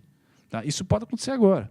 Então, pode ir para 126, porrar para baixo, desculpe a palavra, porque teve uma situação ali onde nós não tínhamos a ancoragem suficiente para aportar dinheiro gordo. Tá? Então, eu acho que tem que ser paciente. Agora, meu canal chama Clube dos Dividendos. Sou cornetado para caramba, porque eu vendi Taesa. Vendi Taesa, com juro real a 2 dígitos, vendi Taesa para comprar a JBS. O cara me fuzilou. Mas por que eu comprei JBS? Porque eu estou com uma tese de JBS? Por preço? A gente junta os dois, mas por quê? Pô, a gente não tem ainda um segmento da economia tão agradável ou agradando para a gente ter um ciclo forte de alta. Ser tático nesse momento eu acho muito legal. Quando o sinal vir, a gente vai lá e aponta para uma direção. Eu não vejo essa direção atual. Então, você tem que tomar 2 atitudes, na minha opinião. Não pode ficar neutro. Ou você compra menos equities, ações, e manda bala aí numa renda fixa, ou deixa o seu dinheiro cozinhando ali por um momento muito tático, D mais 0, menos 1, para aproveitar um sinal técnico, tá? Ou um sinal de Brasília. Ou você fala, beleza, cara, estamos em 2004. Tudo que eu comprar hoje vai estar 10% mais caro. Porque se nós pegarmos a Bolsa em 2004, exatamente tudo subiu. Tá? O que nós tivemos de driver lá? Commodities e DXY despencando. Foi uma década de despencado. A última década pré-2000 a 2010 e dólar caindo foi pós-Volcker. Tá? Perdão, pré-Volcker, entre 70 e 80.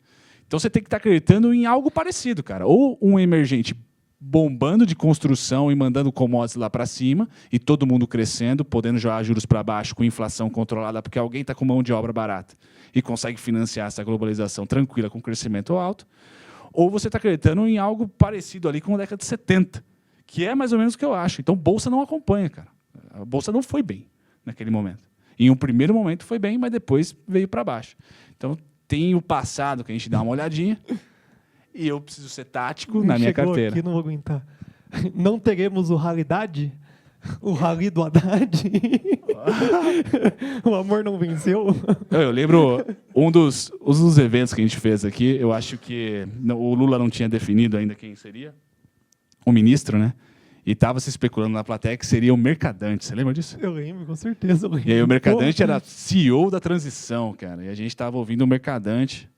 Aí depois aparece o fera da Previdência, dizendo que ia reformar a reforma da Previdência. Pô, então a gente está bem, a gente está tranquilo agora, eu acho. Só um papo, assim, abstração.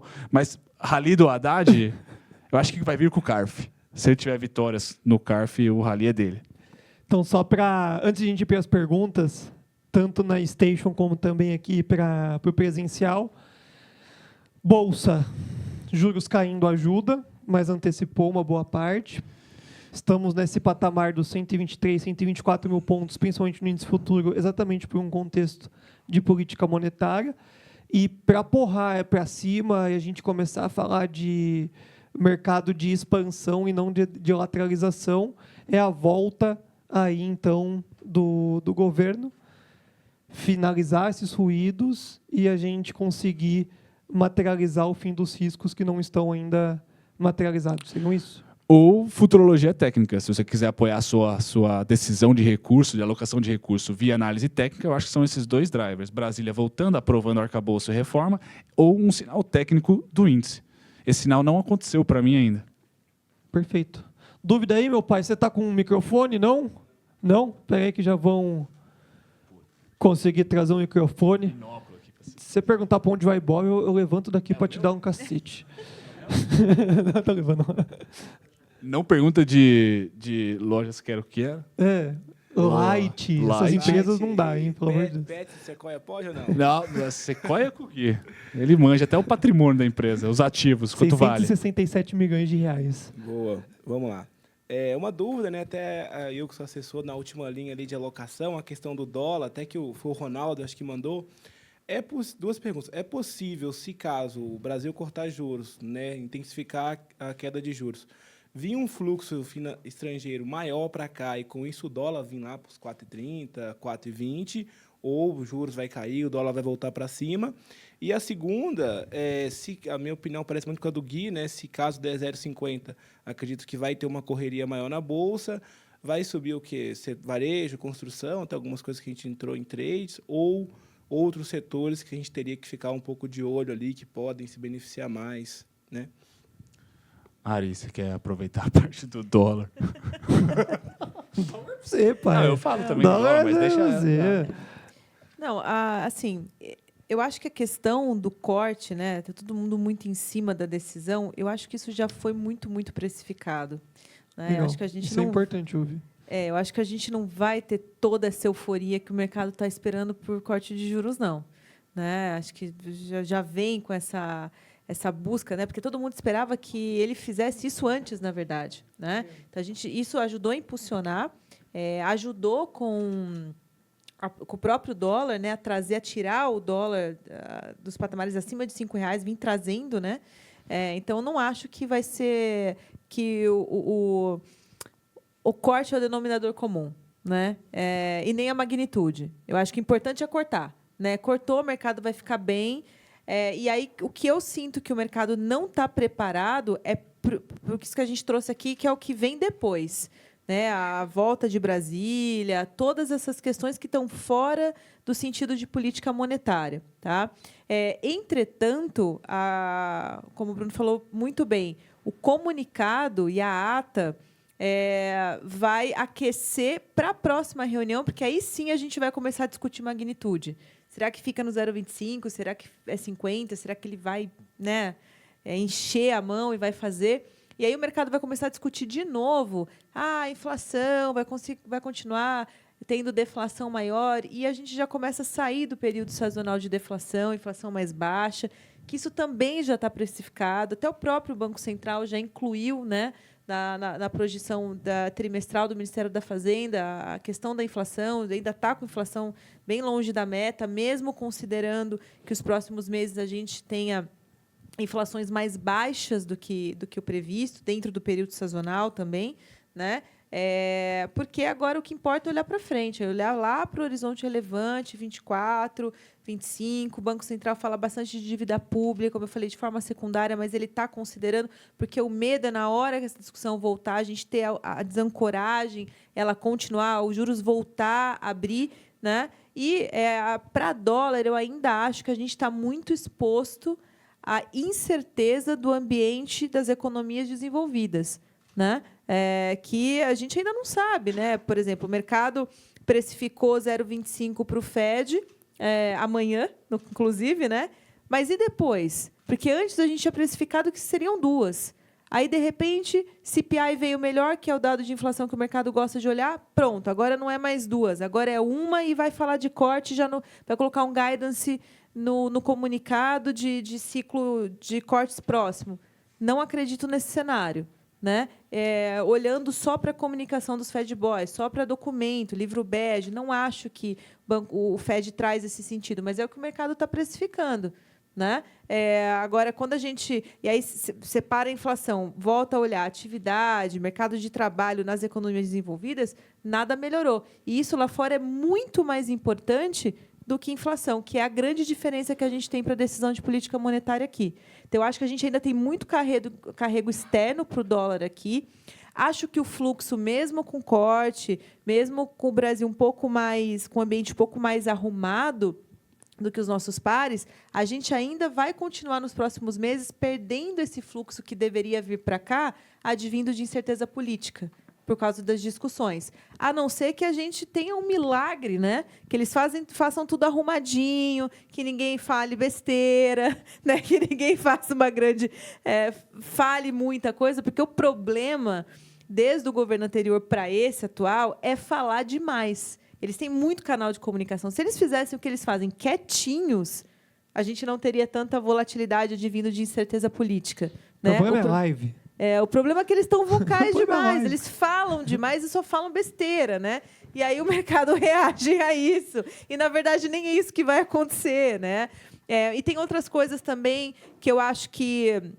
Não que tenha passado despercebido pelo mercado, porque a gente acabou tendo uma precificação em relação a isso, mas aconteceu também no fechamento, que foi na aprovação da reforma tributária com a postura do presidente da Câmara. Né? E fica aí todo mundo agora, será que no Senado vai ser igual?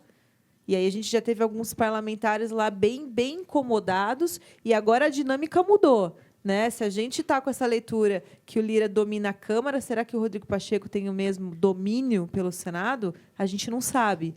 Né? Então, não é só fluxo, não é só economia doméstica. Acho que a gente tem que dar um pouquinho de peso ainda para as questões internacionais que não estão resolvidas. Né? Tá muito longe, isso que a gente nem falou de Europa aqui, né? Que coitado, acho que nem precisa, né?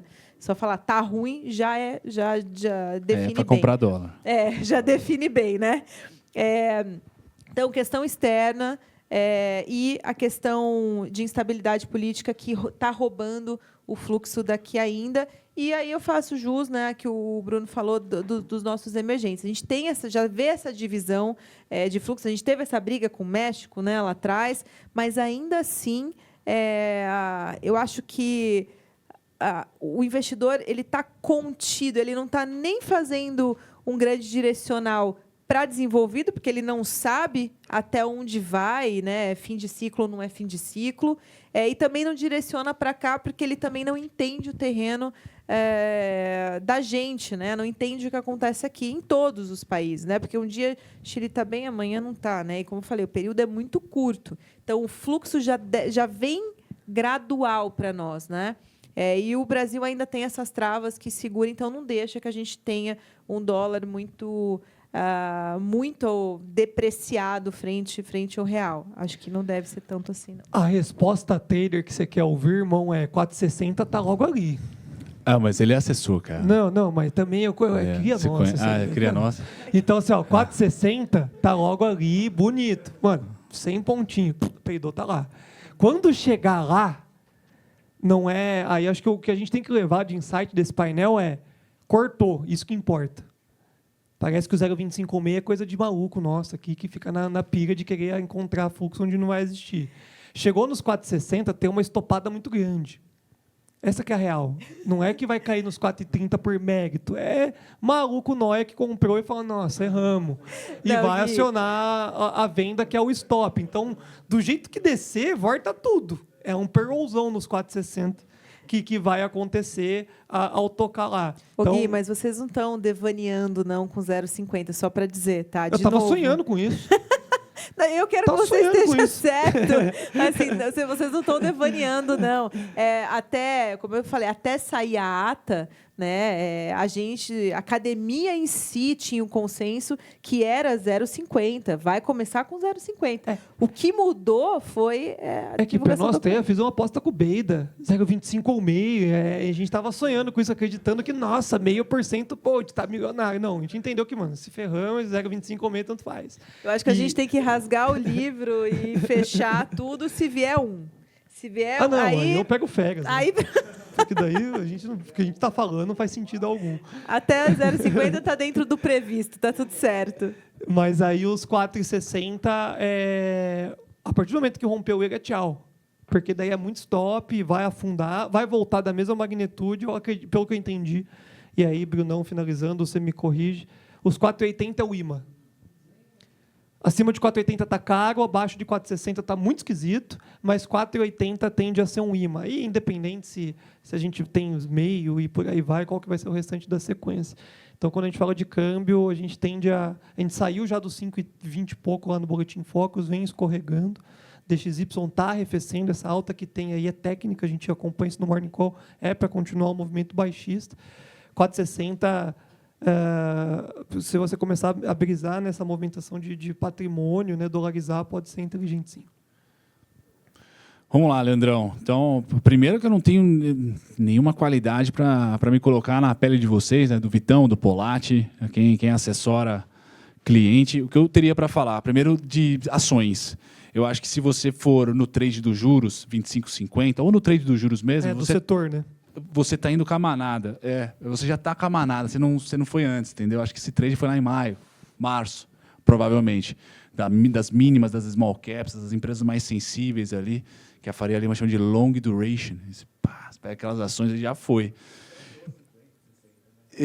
Então se eu fosse você agora, o trampo é um pouco mais chato, mas eu iria para o micro, eu iria para a empresa em si. Quem dá lucro? Aquele papo do começo da nossa conversa aqui. Então, se separar o joio do trigo, agora acho que é o mês para isso. Por quê? O price action, a volatilidade, um dos itens do gráfico lá, tanto para a quadrada, tirando algumas exceções, como Sequoia, Via, mais ou menos, mas tanto para a deficitária quanto para a lucrativa, está meio parecido, cara. Tá? As lucrativas estão andando para frente, estão um pouquinho mais, mas, olha, tá meio parecido. Você conseguir identificar uma assimetria ali, dizer, opa, a tenda deficitária e a direcional, a Curi, voa, opa, eu acho que direcional e Curi continuam andando, tenda para ali. Então, esse trade do eu parei e a outra continuou, é agora, é você ir na frente. Tá? É você buscar o balanço, vai importar um pouquinho mais. Por quê? Porque eu acho que o juros está tão tradeado já, que o trade agora não está mais ali. Mesmo se Roberto for ir cortando, vai ter ali um repiquezinho, mas provavelmente você também tem clientes que não só fazem day trade. Você olharia para esse cliente e falaria, cara, vamos montar um portfólio de ações que geram caixa, então seria um primeiro termo ali. E aí, olhando para o mundo, o que é consenso e que não foi inabalado? O ouro. Então, se dólar sobe, o dólar cai, o commodity cai, a gente não sabe muito bem. Mas o fato é que fluxo para ouro o Banco Central tem. O pessoal está desdolarizando um pouquinho, comprando mais ouro, que vai saber, eu acredito que a geopolítica, cada país vai ser idiosincrático. Então, se eu tiver reserva em dólar, os Estados Unidos a China pode falar assim, não negocio mais com você. E a China é meu maior comprador. Então, o pessoal vai começar a ter outros tipos de reserva, e essa reserva é ouro. Então, como assessor de investimentos, eu pensaria muito em como alocar ouro melhor para o meu cliente, como definir um portfólio de ações que geram caixa dentro das empresas de juros, dentro do setor doméstico. Tá? Porque o IBOV é muito incerto. Eu não estou construtivo para o IBOV. Tá? Nem para a Petrobras e nem para a Vale, vamos assim dizer.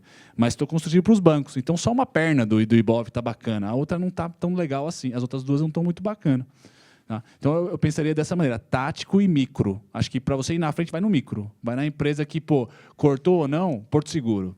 Cara, foi lucrativa mesmo com o jurão lá em cima. TOTS segurou a baganha mesmo com os juros lá em cima. Das empresas que abriram agora, a Intelbras segurou a Rojão mesmo com os juros lá em cima. Então, tem small cap, de novo, que lucrou, cara, nos últimos 12 meses. E aí, eu acho que você está na frente da manada. Porque daqui a pouco, se a bolsa tomar uma pancadinha, e as small caps... Na bolsa não, o small 11 ou o trig 11, tomar uma chapuletada, o cara vai comprar a tenda de novo. O cara vai comprar a Sequoia de novo. Não sei se a Sequoia subiu. E não vai rolar não vai rolar uma segunda pernada, entendeu? Porque já foi o trade dos juros. Mas você sabe isso aqui, juros. pai? Essa orelha aqui, ó. É madruga, irmão. Vai ter que acompanhar o balanço trimestral e pegar Faz parte do trampo, né? É bacana, pô. Esse movimento do balanço. A gente vai finalizar com ouro aqui, tá? A pergunta do Luiz França, acho que é o grande destaque. E, coincidência ou não, estamos no pico da audiência. Mais dúvidas aqui no presencial, por favor. Oi, boa noite. Na verdade, assim, a gente já viu que realmente a gente já passou um vagão, né? Vamos falar assim. Agora, de alta, você fala? De alta. Quem trouxe esse vagão? Porque a gente vê que o gringo não entrou tanto. O multimercado ainda parece que não. Parece que estão voltando algumas captações para voltar. Quem fez esse crescimento, aumento, quanto isso é relevante no total, que a gente imagina que possa ter, falando de fluxo, né? E quem é que seria o responsável, o gringo, responsável pelo nosso maior aumento? O multimercado, que também é um mercado bem relevante, os fundos multimercados, né? Então, essa dúvida fica na minha cabeça, quem vai puxar o trem? Né? Todos, se for todos de uma vez, a gente vai para 200 mil. Mas, né, nessa ordem, ou até pela visão deles, quem é o piloto? É o multimercado? É o gringo? Bom, o gringo a gente viu que não entra em algumas, mas ontem ele entrou em Via, por exemplo, o BlackRock entrou em Via. Né? Então, essa é uma questão que eu fico pensando e não chego aí a alguma conclusão. Se puder, principalmente, acho que a Ari, né, que tem mais vivência no asset. Jogou o rojão para ela. Putz, não. Nos dois, mas a Ari... ele feliz agora. A Ari lida com assets todo dia, né? Asset allocation. Ela que falou que lida com asset allocation, né? É isso. Mas o Bruno também. Eu tenho resposta até, mas uma parte da pergunta. Então, se a Ari... Eu acho que eu também devo ter só por uma parte da pergunta. Eu acho que falta fluxo, sim. Eu acho que quando eu olho para cenário, eu dou um call arrumado. A gente tem tudo para receber esse fluxo, né? A gente tem tudo para destravar valor. O que segurou mais, que a gente tivesse, enfim, a bolsa mantendo, né, patamares maiores e a sua última alta expressiva, que foi final de 20, foi de fato fiscal. Saiu isso da frente, destravamos o valor. Essa era a conversa. Agora destravou o valor, agora vai. Mas é um valor muito infundado, porque você não tem como consolidar isso. Você não tem fluxo e você não terminou a discussão. Então, lá os gestores têm call lá de 140 mil pontos, final 160 mil pontos, porque está todo mundo otimista, achando que essa dissipação ela vai continuar e que o gringo vai ficar mais animado com o cenário Brasil, olhando para os pares também, que o fluxo vem. Mas, enquanto isso não acontecer, é só uma ideia de que pode bater os seus 140 mil pontos. Tá? Tanto que a gente tem lá no quadro, né, o call de todo mundo coloca lá. É o que acha que é fechar. O meu está em 115. Então, assim, já passaram em cima de mim com um trator, assim, já foi embora o 115. Né? Mas por quê? Não tinha condição alguma, 3 meses atrás, de eu firmar um call diferente. Eu não achava. Falei, não vai dar, né? Porque falei, putz, vai piorar a discussão por lá. Em Brasília, o tempo começou a fechar. Falei, não vai aprovar. Corte de juros não vem. E a Bolsa voltou a subir. Falei, mas da onde está vindo isso? Não tem fluxo de fato. A gente só tem resgate, o dinheiro só saindo. Né? E o pouco que a gente recebeu não foi suficiente para tirar o net negativo. Então, Então não tem. Né? Eu também fiz a mesma pergunta, de onde está vindo? Enfim, de repente aconteceu, e a gente... Enfim, também todos os eventos que a gente teve no início do ano, também no setorial, que aí também não ajudou muito, né? Acabou tirando bastante valor da nossa Bolsa Brasileira. E isso fala, não contaminar. Contamina sim. Pega, você acaba tendo uma... Você fica perdendo o valor como um todo, porque é a questão da desconfiança. Você não tem mais, né? Essa credibilidade. A gente foi perdendo credibilidade. O que eu acho que foi um vetor, porque Bolsa é atividade, foi o resultado do primeiro TRI. Aí juntou isso, passou as discussões, aí todo mundo, opa, agora é a hora, Brasil é a hora. Mas foi mais o local mesmo que fez esse movimento, não foi de fora. Imagina se a gente estivesse de fora. Aí tá lindo, né? Obrigada. Presencial, Vocês mais alguém? gostam, né? Deixa eu complementar. Ô, Luizão.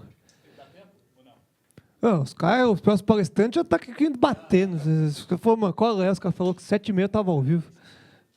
Não, mas manda bala. Você está passando o microfone ali. Rapidão, papum.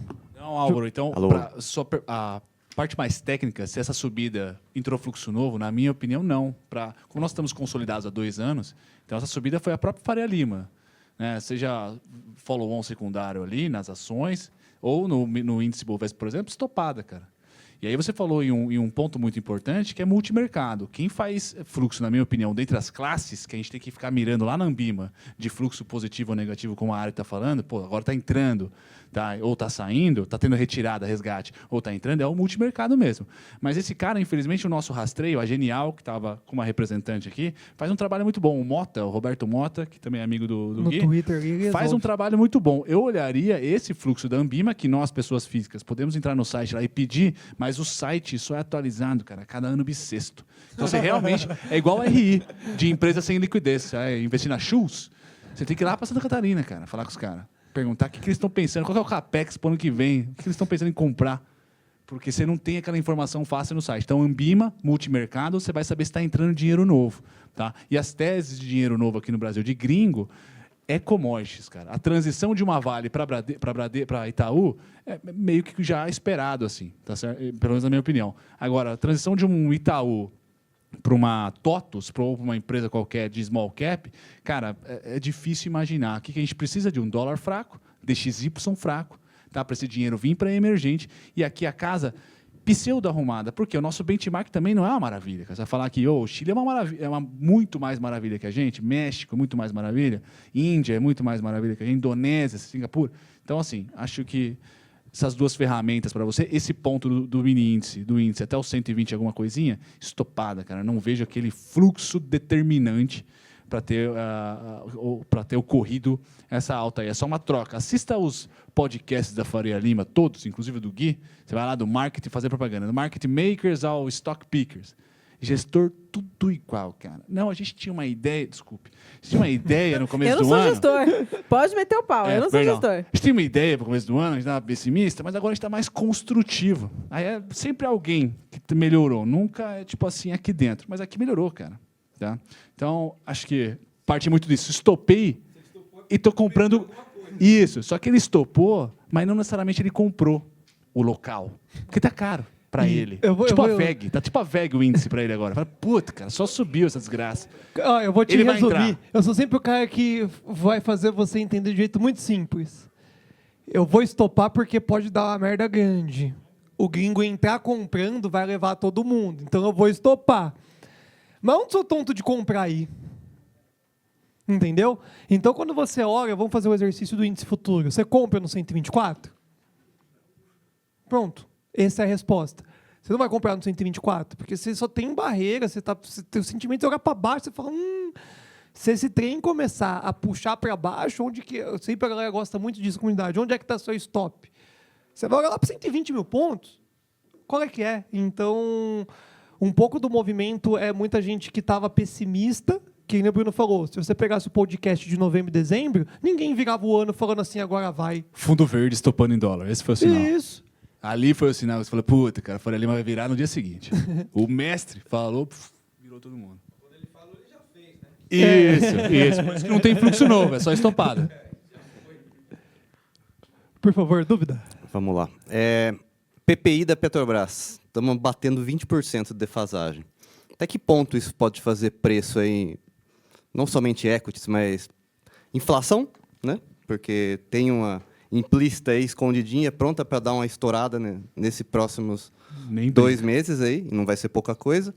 E o que isso pode, enfim, corroborar a narrativa do Campos Neto, por exemplo, ser mais hawkish e segurar esse aumento no ponto 25 e vir com uma ata bem ruim aí para a expectativa de mercado e aí bagunçar todo, vamos dizer, a dinâmica esperada aí dos equities e tudo mais. Como é que se isso está guardadinho, o que vocês veem que isso pode acontecer de impacto em preço?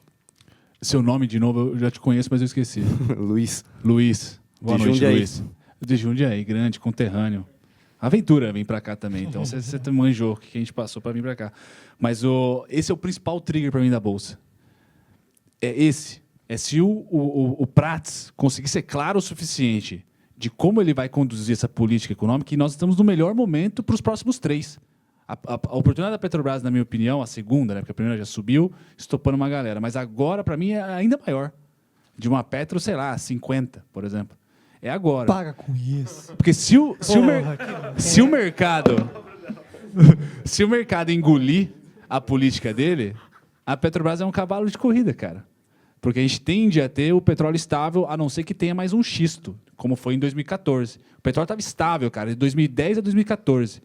Ele implodiu devido a um excesso de oferta. Ou aparece o Biden abraçado com o Maduro, ou com uma bomba atômica no Irã, ou alguém descobre xisto. Você tem que apostar nesses 3 aí para o petróleo derrocar muito. Tá? Então, a gente tem ali, para mim, está a principal chave da Bolsa dar uma pancada, que é a Petrobras em mais um ciclo de alta. E aí, se você olhar o gráfico da Petrobras em dólar, PBR, você cai para trás. Porque aí é realmente esses valores que eu falei para você. Muito potencial de upside. Mas o cara precisa falar, porque o grande teste é agora, 20%. Acho que é a maior defasagem em 12 ou 24 meses. Não sei quando foi o outro momento ali específico, talvez outubro de 2022, ali pré-eleição, que acho que o governo do Bolsonaro segurou um pouquinho. Tá certo? Teve ali uma segurada. E ali foi a maior defasagem com o petróleo subindo. Se ele conseguir ser claro, cara, a Petrobras destrava a Bolsa sozinha. Praticamente sozinha. Ela e o Itaú vão destravar a Bolsa sozinha e vão os dois andar para frente. Mas eu não tenho essa resposta agora. Precisa do cara, precisa da política. Tá? E isso é mãe de Ná, mais do que o traçar Fibonacci. Mãe de Ná gourmetizada. Você precisa saber de Brasília também. Tá? Mas tá ali uma grande oportunidade que a gente vai ter a resposta já, cara. Entre agora e agosto, se petróleo se mantiver a noventinha, imagina o petróleo a 92 semana que vem, já é pressão, cara. Porque vai estar a maior defasagem, sei lá, de quantos anos. E vai ter pressão da mídia, que isso faz preço. Volatilidade faz dinheiro na Faria Lima. Vai ter gente pagando ali, jornalista, falar, fala que está horrível, que é populismo. A gente vai sair isso, né, Fomone? E isso vai fazer muito preço, cara. A gente, com uma coletiva de imprensa desse cidadão, presidente da Petrobras, é que a gente vai definir, muito provavelmente, os rumos da Petrobras para os próximos anos, porque o dividendo já foi desmistificado. O governo precisa. Porque agora nós temos um governo mais fraco, um executivo mais fraco, com um Congresso mais forte que gosta dessa receita para fazer suas emendas. Então, acho que o dividendo já saiu. Agora, só a política de preço. Sendo positivo, cara, a Petrobras pode destravar muito valor no Ibov ou me fazer feliz, né? Fazer o Ibov voltar para 115 lá e eu poder comprar as ações mais baratas que eu não comprei. Só comprei pré nesse momento. Belo analista gráfico, que compra renda fixa. A gente te entende, Bruno. Todo mundo gosta de dinheiro, independente do que opera. Eu acho que de petróleo a única coisa que eu gostaria de falar é: eu jamais aposto contra o PEP. Jamais. Se falou que vai buscar $100, para mim está falado. Em algum momento vai fazer. Não concordo com nada disso. Para mim, Petrobras vai para 27. Se eu fosse você, eu compraria um IPCA mais 8, 9, que está na prateleira da corretora dando sopa. Você fica bonito, hein, pai? Um IPCA mais está uma eleição muito boa. E vendendo o Santander esperando o balanço aí agora também, né?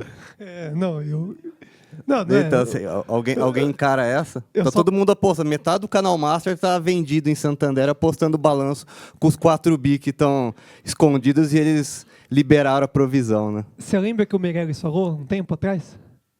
Boa sorte. Essa é a maneira bacana de terminar lá. Acho que esse é o fim, Ó, né? até A o gente Kevin pode- surgiu aqui, ó. Kevin é o cara da Petrobras do 50 mango, hein? Ele gostou da sua oratória aqui, ó. Vamos lá. A pergunta para finalizar aqui do online, tá? Em que patamar o Bruno vê o curto prazo ouro? E se poderia falar o quanto por cento do patrimônio foi alocado? Não é o Kevin, não. A pergunta veio do Luiz França há um tempão já, quando você estava falando do ouro. Deixei em destaque aqui o patamar que você vê o ouro no curto e no médio prazo e porcentagem que você distribuiu aí de recursos. Kevin, perdão, de novo. Luiz França. Luiz França, Kevin, caramba. Ia fazer a brincadeira de Kevin Costner, eu fiquei com o nome do ator. Kevin na- Coiotão, arroba Coiotão É. no TC. Toma cuidado. É mesmo? Então, Luiz, como eu faço um acompanhamento rudimentar da minha carteira, eu preciso olhar a planilhinha lá, mas deve estar algo em torno de 8 a 12%. Tá? 8 a 12%. É GLD e Aura 33. Aura 33 é uma bomba. GLD não, é bem bacana. Acho que vale a pena você estudar se você gosta de locação em ouro. É aí que está a alocação especulativa em ouro, do fluxo internacional. GLD é um ETF, um dos mais líquidos aí, talvez o mais líquido. E a Aura é uma mineradora nossa aqui, brasileira, que negocia suas ações na Bolsa de Ontário, no Canadá, mas tem BDR aqui. Inclusive, hoje a gente chegou a conhecer a Sigma de lítio, né? Coisas que não tem muita liquidez. Então, a Aura é uma bombinha, mas paga dividendos e tem potencial de crescimento e trada como uma small cap. Já o GLD não. Você realmente vai tentar ali ganhar dinheiro ou proteger capital. Ninguém vai ficar milionário com ouro, mas eu acredito que você tem que ter, pelo menos, na minha visão, entre 8% a 12%, com as oscilações de mercado vai para 12%, depois você reparte um pouquinho, e ser tático, não deixar o ouro ali fazer parte de 15%, 20%, porque aí também você não vai estar aproveitando o que ele mais tem de melhor, que é proteger contra a incerteza. Que incerteza é essa? A recessão americana, nem o dólar sobe, nem emergentes acaba subindo. Acho que a Europa já está mais para frente, já está mais presente essa recessão. E o fluxo de Banco Central me interessa bastante. Então, a tese do ouro, nesse momento, ter alocação entre 8 a 12, bacana, subiu para 15, vendo, volta para 8 para 12, fazendo essa gestão de peso no portfólio. Pontos específicos, eu não sem o gráfico aqui, não adianta nada. Mas eu vou fazer o seguinte, você deve ser um assíduo cliente e usuário do TC, da plataforma do TC. Eu posto tanto o vídeo do GLD e também caço aí algumas mineradoras mais líquidas do que a Aura para passar para você no Trade Ideas. Então eu deixo lá os pontos técnicos certinho para vocês. E pra todo você. mundo vai receber um PDF consolidando cada participação. Vocês têm essa missão por escrito depois, viu? É isso. Só dá trabalho pra gente, né? Gente, só para, até pelo movimento do horário, as considerações finais, eu gostaria de finalizar para consolidar esse movimento, essa participação desse painel muito importante. E aí a gente encerra daqui a pouco o evento também. Quem está aqui no presencial, a gente faz aquele super bate-papo trader ali no hall. Mas, Ari, Brunão, o destaque final de vocês, principais insights que vocês gostariam de deixar aí para os nossos ouvintes convidados. Batemos 636 no auge aqui da participação. 540 pessoas agora ouvem vocês. Que bacana. Bom, pessoal, acho que o recado final que fica é cuidado com a euforia, sempre, né? O jogo ainda não acabou. Então, o que a gente achou que eram águas passadas, muito pelo contrário, é uma historinha que só está começando, né? Isso vai trazer volatilidade para o mercado. Não se preocupem tanto com a decisão do Banco Central da semana que vem. Está dado, né? Vai ser corte, independente da magnitude. Se vier qualquer coisa fora disso, né, Gui? A gente está aí para ajudar vocês, mas deve ser 0,25 ou 0,50, independente. O importante é que é corte, né? Se não vier, aí sim, aí a gente tem que se preocupar que algo de errado não está certo nessa conta do Campos Neto, né? Mas, assim, a probabilidade é muito baixa de não acontecer. E se vir um para cima, aí é festa, né? Aí a bolsa vai que vai. Também não acho que segura, mesmo se vier um, né? Devido a essas questões que a gente tem críticas depois, tá? E a inflação, e até respondendo a pergunta do nosso amigo ali, que a gente acabou nem te falando da inflação implícita, mas a inflação ela está muito melhor, mas a gente ainda tem pontos de atenção. O qualitativo do IPCA 15 veio bom nessa medição, tá? Mas há um alerta ainda para o grupo de transportes, que deu uma acelerada nessa medição, que ninguém comentou sobre isso, ficou todo mundo ali, alimentação e bebidas, né? Enfim, e a questão da energia elétrica, e acabou passando o transporte, que foi, desses 9 meses de alta, sem interrupção por IPCA 15, o principal protagonista dessa alta, e que hoje ninguém tocou no assunto. Tá? Então, assim, na verdade, a inflação nunca vai ser uma guerra ganha 100%. Né? Ela vai estar sempre ali, é um bichinho que a gente tem que estar sempre controlando ele. Né?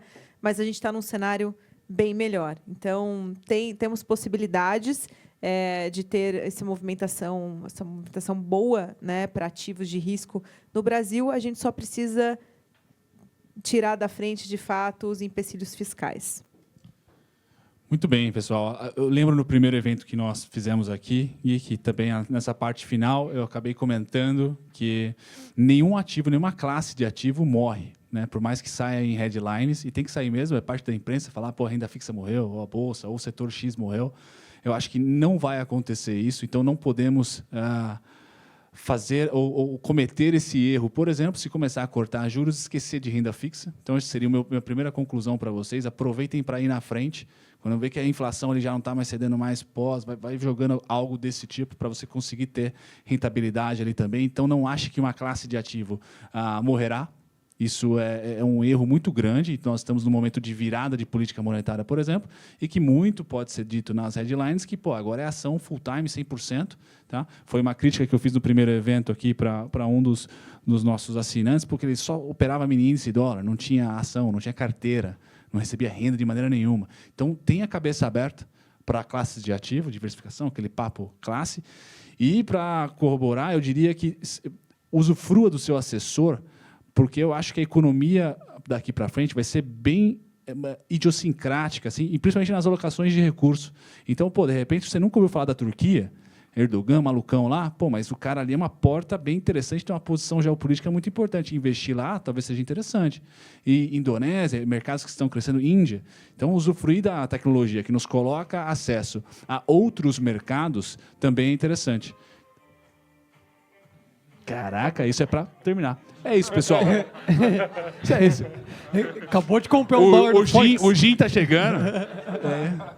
Já era. After. Cadê a luz? Dando aquela... Caraca, essa foi... Eu vou aproveitar, então, e matar esse painel. Eu perdi. Isso. Ele tava com fone ali, acho que ele roubou o play ali. Mas todo mundo te entendeu, meu. Todo mundo te entendeu.